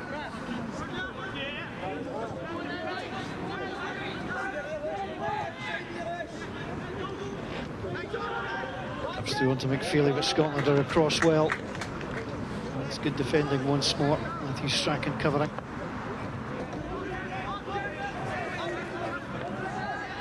Now here's Mackay. Mackay trying to work the 1-2. McFeely. McFeely trying to take the scenic routes, and he's blocked off, and that will be a goal kick. So Northern Ireland making the changes, and we'll see how they will bed in. Yes, they've got to try to do what they can now at this stage. Scotland will be quite pleased that the game has kind of quietened down for a wee spell. This is exactly what they would want, so that they can consolidate their lead without having to spend such a torrid time in defence. It looks like Liam Stavik has dropped back into the midfield. Look at McGreevy. He's now playing up front alongside McFeely. So Jack McFeely is the new strike partner. Scotland leading by 3-1. In the mood for more. Hamilton. To Beagley. Beagley out wide. Gibson had called for it. Lorimer wants it. There's a little back flick. Scotland battling hard, and again the shot comes in, bouncing himself back up on that occasion. And all the way back to the left back position is Jay Burns. Yeah, nice composure from Michael Beagley as he moved infield there and picked out a far-sided pass.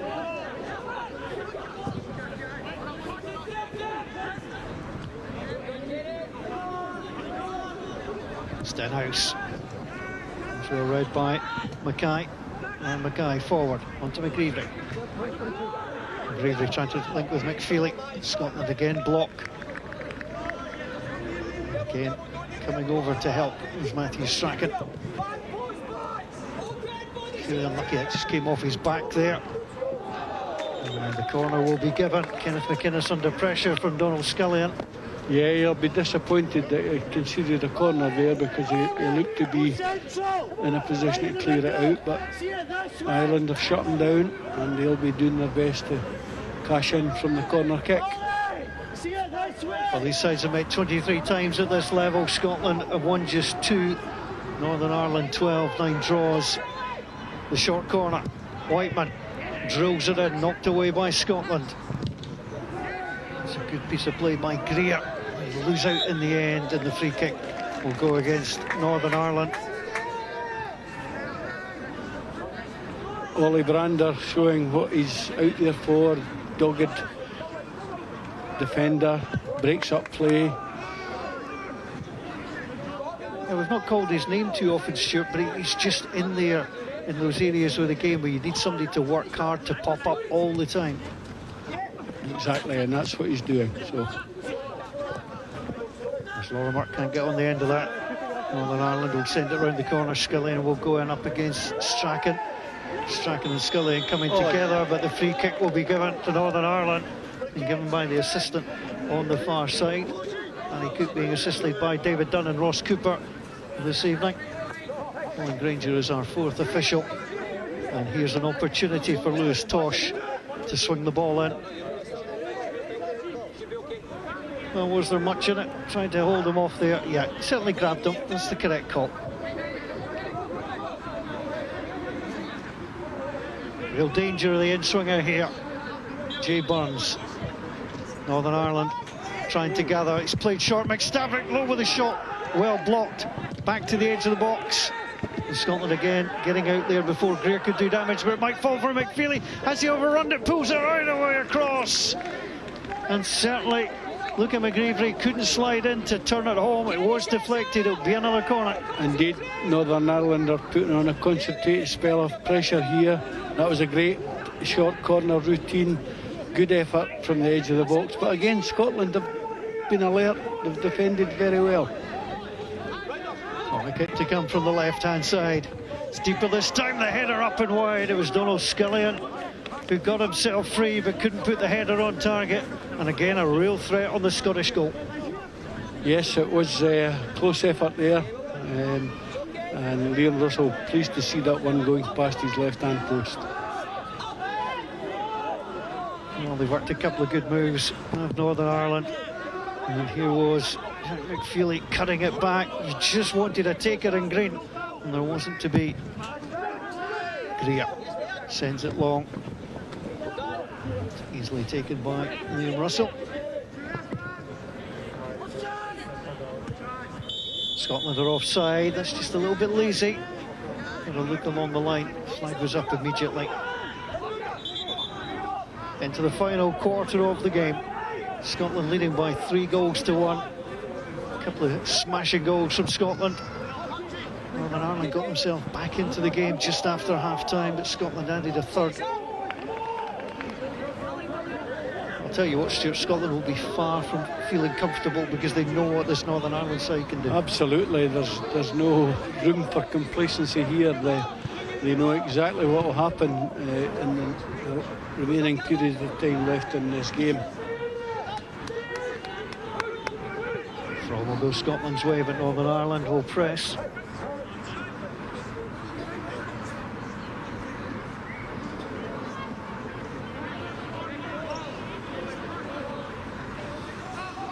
Throw it. It's by Mackay. Stenhouse again brings it down. Really impressed with his close control. So to that of McStavick. To McFeely. Sends it across with Scotland and Burns there. Now Gibson tries to get it onto this near side, onto Stenhouse.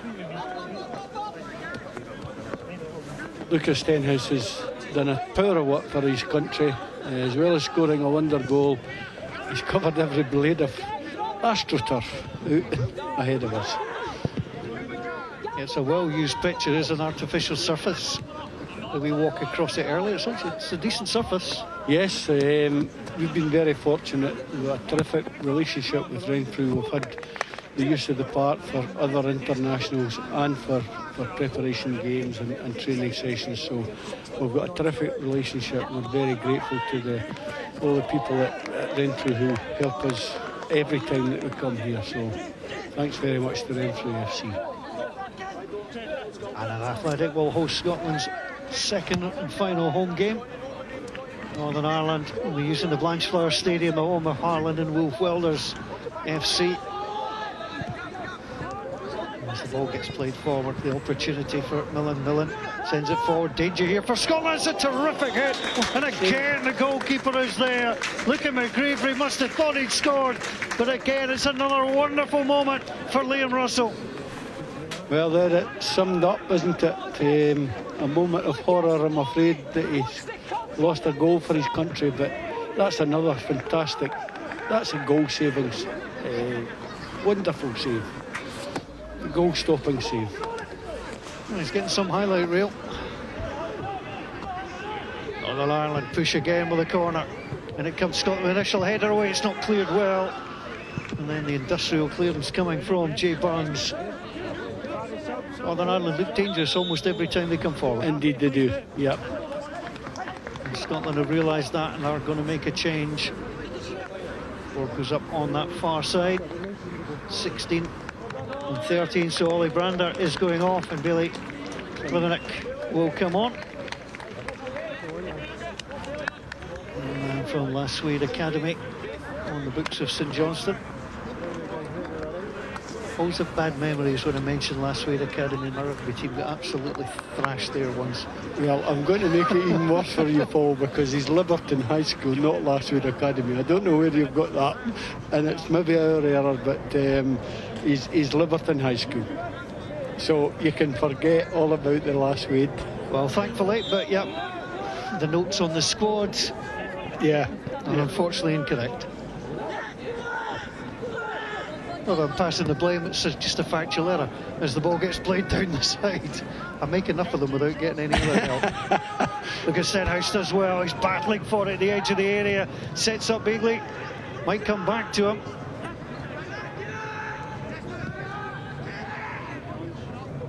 Northern Ireland get players back, but again Scotland retained possession. And Scotland are offside on that occasion. The Scotland substitute, Billy Klivenik, has been out injured as well. He broke a toe, so he hasn't had a lot of football, and maybe that's why he didn't start in tonight's fixture. But he's been drafted, and it seems to be to offer some protection in front of the back four. On that far side. Here come Northern Ireland. No, Scotland. Scotland push out. Well, here come Northern Ireland trying to defend again because Scotland are having to come through. And Northern Ireland. That was a half chance, I would say. That was a half chance for Scotland. They'll be doing their best to keep the game up at this end of the park. Max Greer at the heart of the defence now for Northern Ireland. As that swung in, it's a good header away. Whiteman. Both teams have defended set pieces very well, I would say, so far. They've kept the threat of the attacking team down to an absolute minimum with good defensive headers. What we might see as the competition develops here, they get more time on the training field and together. Yeah. As the free kick is given, then the advantage might then swing the way of the attacking team a little bit more. And as I was saying, the opportunity to now view some footage of the games will, I'm sure, put the coaches to hard work in terms of preparing for their next games. Force out wide onto Jay Burns. Calling for it was Kenneth McInnes, he won't get it. Billy Klivenik will gather. Strong in the midfield for Scotland. Comes Gavin Hamilton. Hamilton blocked away by Scullion. And away by Strevik. Trying to gather. Lorimer was strong, but Northern Ireland get the ball away. It was an awkward one. That occasion for John Binney. McFeely chases it out wide. And Northern Ireland claim that should be going their way, but it won't. It'll go Scotland's way. Referee just asking things just to calm down a tad. A change coming. Northern Ireland's way. They're going to introduce Jack Montgomery. And Jack McFeely will come off. So Jack Montgomery will come on to the field. And from Breda Academy, connected with Linfield. And there's 11. The goal against Jersey, the under-18 level. And he could be the man to find a goal here, but time is ticking away. 75 minutes gone. There's still enough time. Northern Ireland will believe that's the case. Would expect nothing else from them. It's down by Klivenik. Scotland will chase. And the goalkeeper pops into reverse gear. And McCart with a little header back. That is a towering kick. David can't get there. Scullion can. Going to try and lift it out wide onto Montgomery. Just too long in the end. I've been impressed with the way that Northern Ireland have played. They look for the pass. They're getting down the sides quickly. Good movement. Yes, they have put in a very good performance, and I'm absolutely certain they'll wonder how they are 3-1 down in this game. It's a tale of 4 goals, tale of chances taken by Scotland, but they're under pressure here. Once more, McSnabrick. And everybody wants it, and it will be a corner for Northern Ireland. Scottish players complain. The decision is made. And referee Barry Cook just asking for a little bit of silence.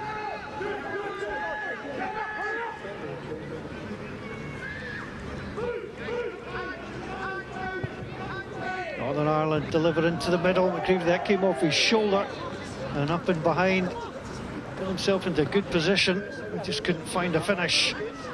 And Scotland's goal survives intact. What a night for Liam Russell. A couple of absolute stunning saves. And he'll still feel the pain of losing the goal. But he's certainly shown what he can do. Yeah, and if he manages to keep a blank sheet from now on in, he'll forget about losing that goal, I'm sure. Although maybe his teammates won't allow him that luxury. That's the kind of one you can rib your goalkeeper when you win. If you lose... Exactly, yeah. Certain positions are best left alone. Oh, what a terrific save. And that's been the difference on the night. Scotland unfortunately lost one of their 2 goalkeepers that were selected. Chap Fergus Robertson from Dundee, unfortunately, he's picked up a back injury which he can't shake off, so he's unfortunately had to drop out the squad to be replaced by Matthew Wallace from Lithgow. And in terms of how the competition goes, you know, should Fergus become fit again, can he come right back in? He would do, but... Here come Northern Ireland threatening that, falls by. Well, it's another good save. Northern Ireland trying to create. McSnabrick sends it across. It's too high on that occasion and runs out of play. It's another chance for Northern Ireland, and again Liam Russell is up to the job. What a night the man is having between the sticks for Scotland. Yep, a different type of save that time, but they all count, as they say, so well done again. Stood up strong. I'll tell you what, I like the position that Aaron Whiteman takes. Gets himself in some really good areas. Off the head of McCart. 12 minutes to play in Renfrew. Scotland with a 2-goal advantage. But certainly far from home and done and dusted. No, they'll know that. I'm sure they'll be well coached from the sideline with Craig Johnson and his fellow coaches. Scott Douglas and Jerry O'Hare will keep at the Scotland boys. Bigley plays it out wide. It's a chance for Gibson. Bigley's calling for it back at the edge of the area. Tried to cross. He had plenty of players forward.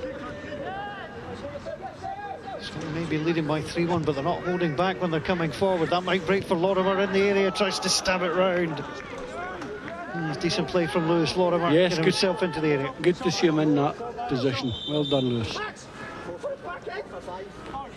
The other member of the coaching staff is our goalkeeping coach, Stevie Harvey, and obviously he'll be delighted with the performance that he's seen from Liam Russell tonight. Well, I say it will be. John Binney will be withdrawn, and his night has come to an end, so Scotland make the change.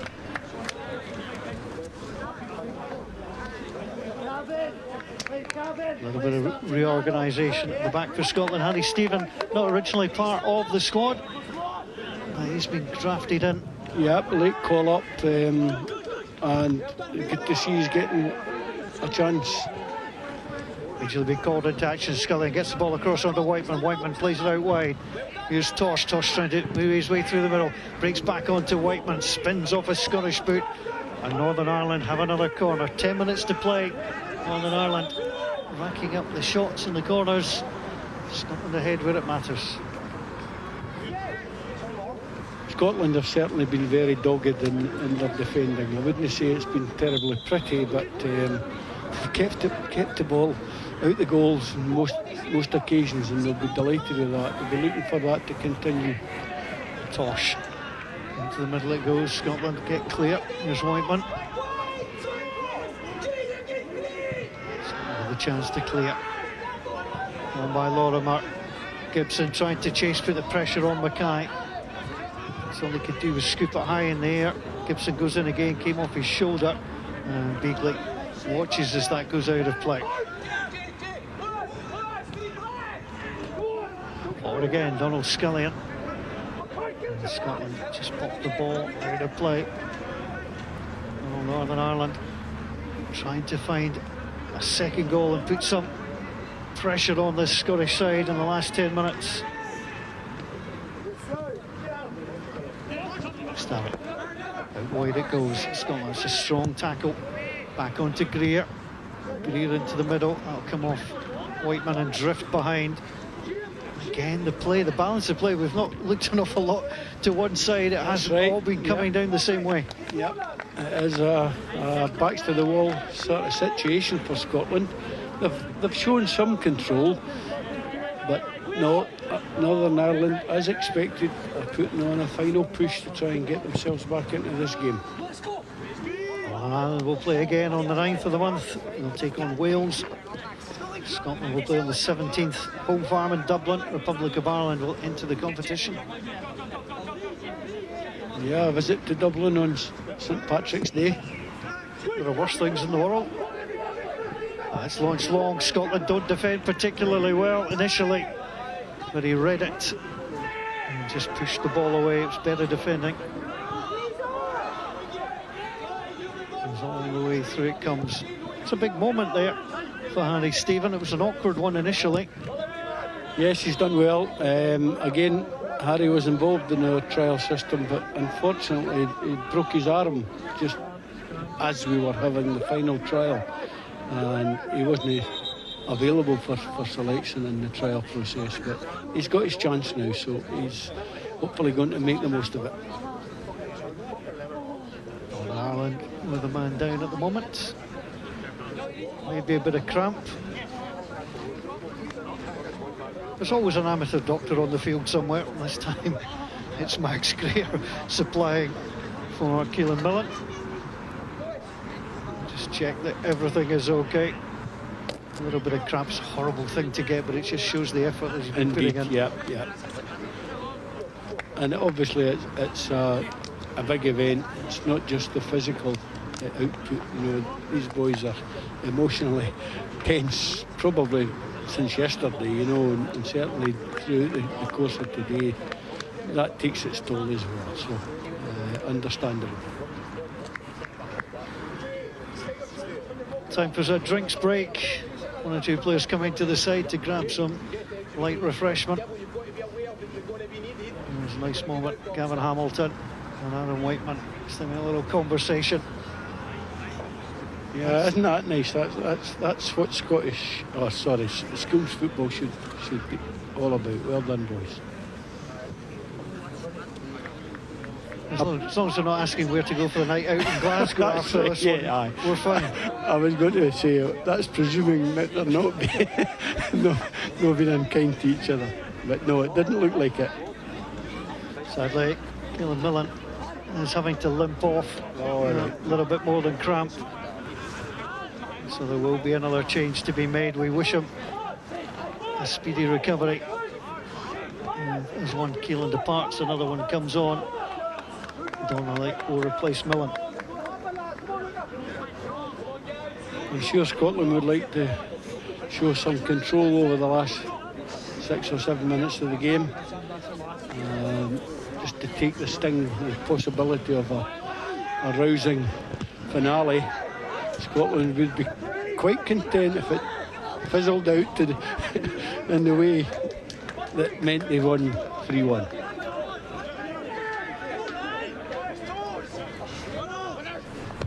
I think that's called game management, Paul, is it? Well, that's the new term for it, isn't it? Know how to see games out. Mm-hmm.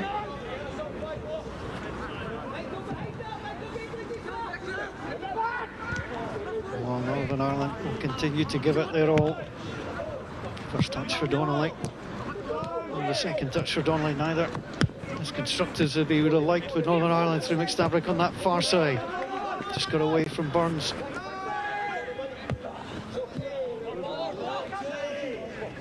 Scotland Ireland again, not short of confidence at the back and just clearing their lines when they can. They're not taking a chance at the moment. No, they're doing what's required at this stage. Yep. I think they've done that the whole game, actually. They've defended quite vigorously. It looks offside to me, but no. Chasing after it is Stenhouse. Stenhouse trying to step inside McCart. McCart got the ball away. Here comes Gibson. Scorer of a terrific goal. Into the middle it goes. And Scotland will have a corner. And rest assured there will be no rush from the men in Navy to take this quickly. So again, good play. Gibson has caused all sorts of problems in the second half, confidently trying to transfer from one foot to the other.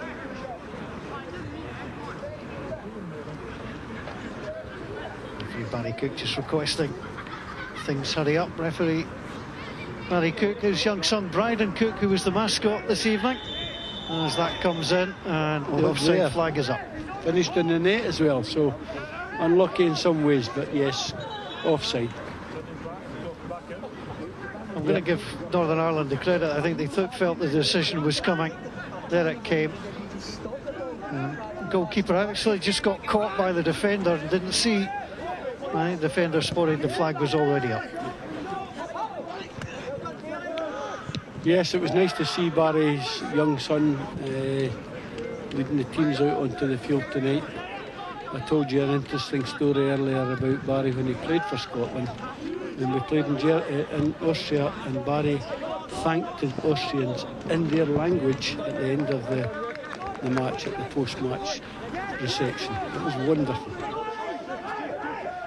And he came through his playing career and transferred to being a referee at Scotland. And a lot of games this season, this 29 at the senior level. As the ball goes out of play, just detected Northern Ireland are running out of steam with a couple of minutes left. Yes, I think that's the case, and I think possibly because Scotland have just snuffed them out a bit.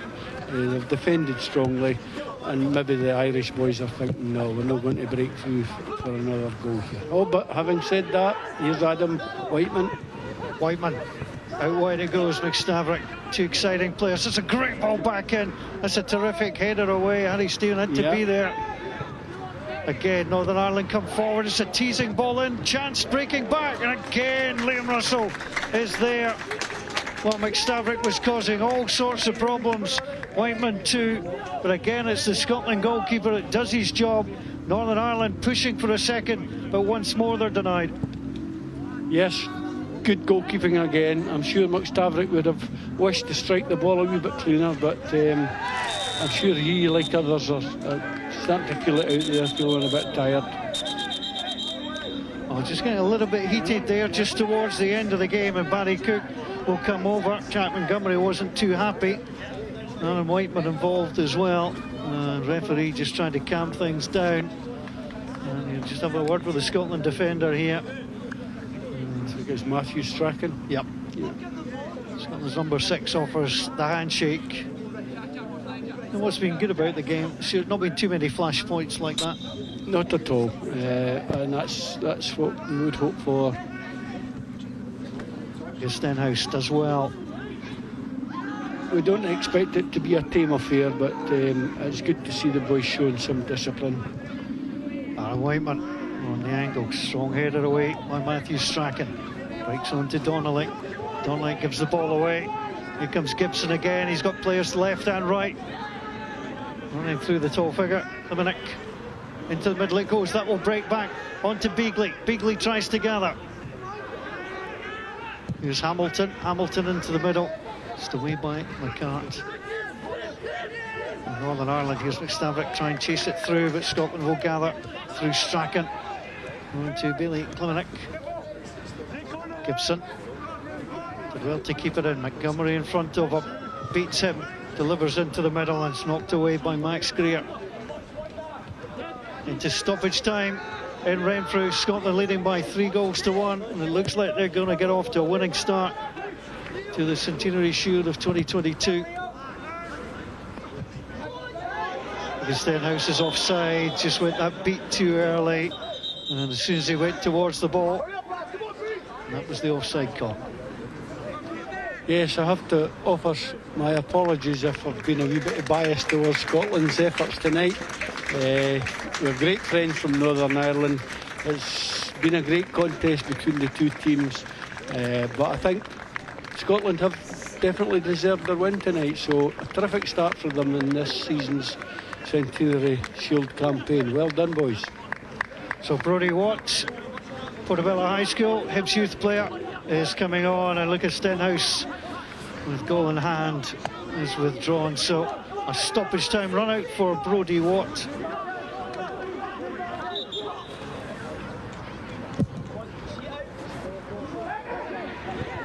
Launch long, comes right back down the middle. Scullion in there again, McStabrick too.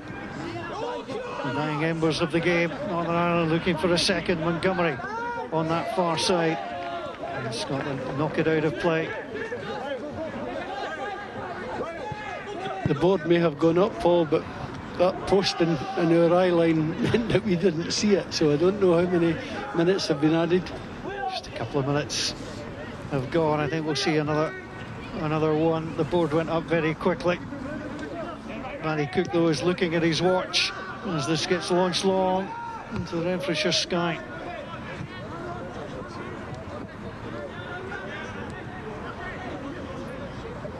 There's Tosh down the side. Scotland repel. Mackay taken down well by Luca McGreevy. Here comes Mackay, breaking through, cuts back inside. Scotland at their skipper back, and McInnes and Liam Russell races from goal to fall on the ball. And that could be Northern Ireland's last chance. And as Russell just drops the ball down. Donnelly with a header, but Scotland will come through with Lorimer. We've got a man out wide, and Gibson. Gibson is onside, and he can't control it on that occasion. Scotland won't be too bothered about that. Northern Ireland pinned all the way back.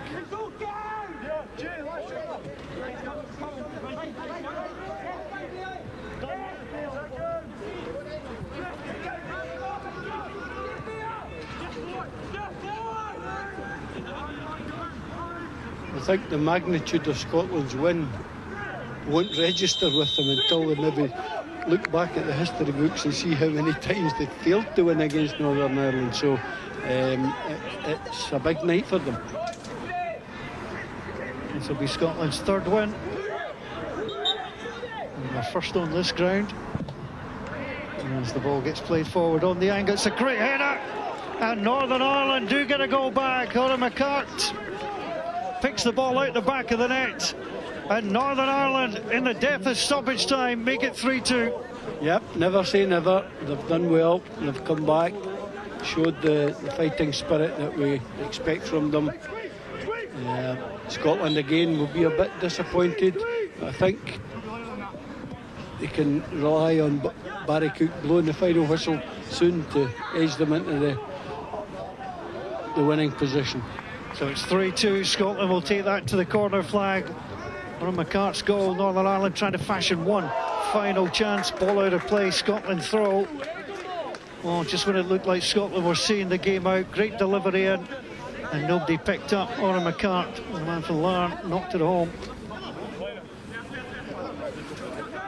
So a 5-goal opening thus far to the Centenary Shield of 2022. Scotland trying to hold on. Little clip ball behind. Max Greer goes after it, launches it long. Referee continues to look at his watch. Scotland just need to keep the composure here. And Hamilton went too far. Mackay down the side on towards Whiteman. Harry Stephen back to the goalkeeper, scooped away by Russell. Donnelly sends it back. Good interception again by Scotland, but Northern Ireland come again, but it is too little too late. And Scotland were looking for their first win against Northern Ireland since 2012, and they delivered in Renfrew in the opening of the Centenary Shield. Northern Ireland had been unbeaten in the last 8 meetings. They'd been unbeaten in the last 24 games at this level, but they're off to a losing start. Scotland won in Dunbar in 2006, Torryglen in 2012, and they can add Renfrew 2022 to that list. It's a short list, but it's a good night for Scotland. Stuart Taylor, the former Scotland coach, has been watching it alongside me. It's a terrific win for Scotland, but Northern Ireland can't lose out on the fact they played pretty well too. No, that was a great win for Scotland, but it was a sturdy performance from Northern Ireland. As I said during commentary, they would wonder why they were 2 goals down and then 3-1 down. But they've shown their resilience. I'm sure they'll be there at the death in this competition. Great night for both teams. Well done to all the players and of course to our team of match officials. Excellent control of the game, and well done to the coaches of both teams as well. Well, 5 goals in the evening. Let's have a little look back on the highlights of the game. So the first half scoring got underway, and it was a stunning strike as well. Well, look at Stenhouse wide on the far side, took his chance, saw the goalkeeper in the middle of the goal. The back post was available to him. He had to execute it perfectly. Great little ball through by Kenneth McInnes, and that got Scotland ahead after 17 minutes. Great skill shown on this occasion, and it was a sign of things to come in the game. And I think safe to say he enjoyed himself. Second goal, Northern Ireland, a little bit lax at the back, trying to play out defence as they had been doing. Scotland picked up well through Gibson. And watch number 10, Ben Lamont. He pulled away into the middle, followed the ball, took a nice first touch, second touch as well. The third perhaps a touch of fortune to get it past goalkeeper and defender, but extended Scotland's lead to 2-0 after 22 minutes. And with the fixture with just 3 goals in the previous 3 meetings, 2 in the first 22, boded well for the home team.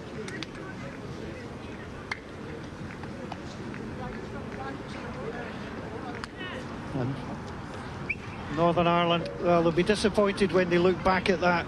It was certainly avoidable, but you've got to give credit to Ben Lamont, just coming back from injury, and the Spartans player tucked the ball home. Wow, Scotland's Liam Russell had a couple of great saves up till this point, but this was a poor one from him, and it just allowed the ball to fall onto Adam Whiteman. Uncharacteristic error from the Scotland keeper, who had a fine evening. And again, you could see Liam Mistravik trying to put the goalkeeper off, and Adam Whiteman, right place, right time, and that brought Northern Ireland right back into the game. Just 48 minutes gone at that point, and you wondered if Northern Ireland would kick on from there. Scotland had defended well, but this was a key moment in the game, and it was all down to the individual brilliance of Lewis Gibson. Won the ball against Montgomery, took it all the way into the area, opened up for him. He had to finish perfectly, and he did. Gave Ryan Brown absolutely no chance in the goal. It was everything you'd want from a piece of striking play: the calmness to take it through, the ability to run at the defender. And it's then all about the execution. Knew precisely what he wanted to do, got the body shape right, dropped the shoulder, and that was perfection. And Scotland went back to 3-1 ahead after 53 minutes. Lots of chances though fell the way of Northern Ireland, and they had plenty of chances to try and find a second goal. Scotland were holding them off as best they could, and they do have their goalkeeper to thank here. It's a terrific stop, one-handed, and as Luca McGravery must have thought he'd scored. Terrific little ball through it was by Killen Millen. Great strike, you can't ask for any more, and the goalkeeper getting a strong hand to it to turn it behind.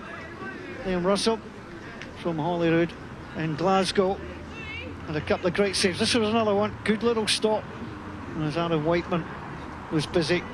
This was the goal that got Northern Ireland right back into the death. Scotland will wonder how on earth they could let Oran McCart go, but credit to the defender. Great ball in from Lewis Tosh.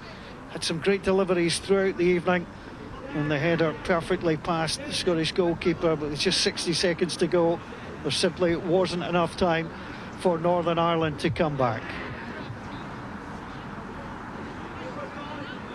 It's been a historic win for Scotland in Renfrew. They've won by 3-2 to start the inspiresport Centenary Shield of 2022. You can see all the matches live across the BBC platforms. Next up will be Northern Ireland entertaining Wales before Scotland go to Dublin on St Patrick's Day to take on the Republic of Ireland. Hope you've enjoyed all the action this evening from Renfrew. My thanks to all the team here. It's a winning start for Scotland. They've won by 3 goals to 2 from us all here. A very good night to you.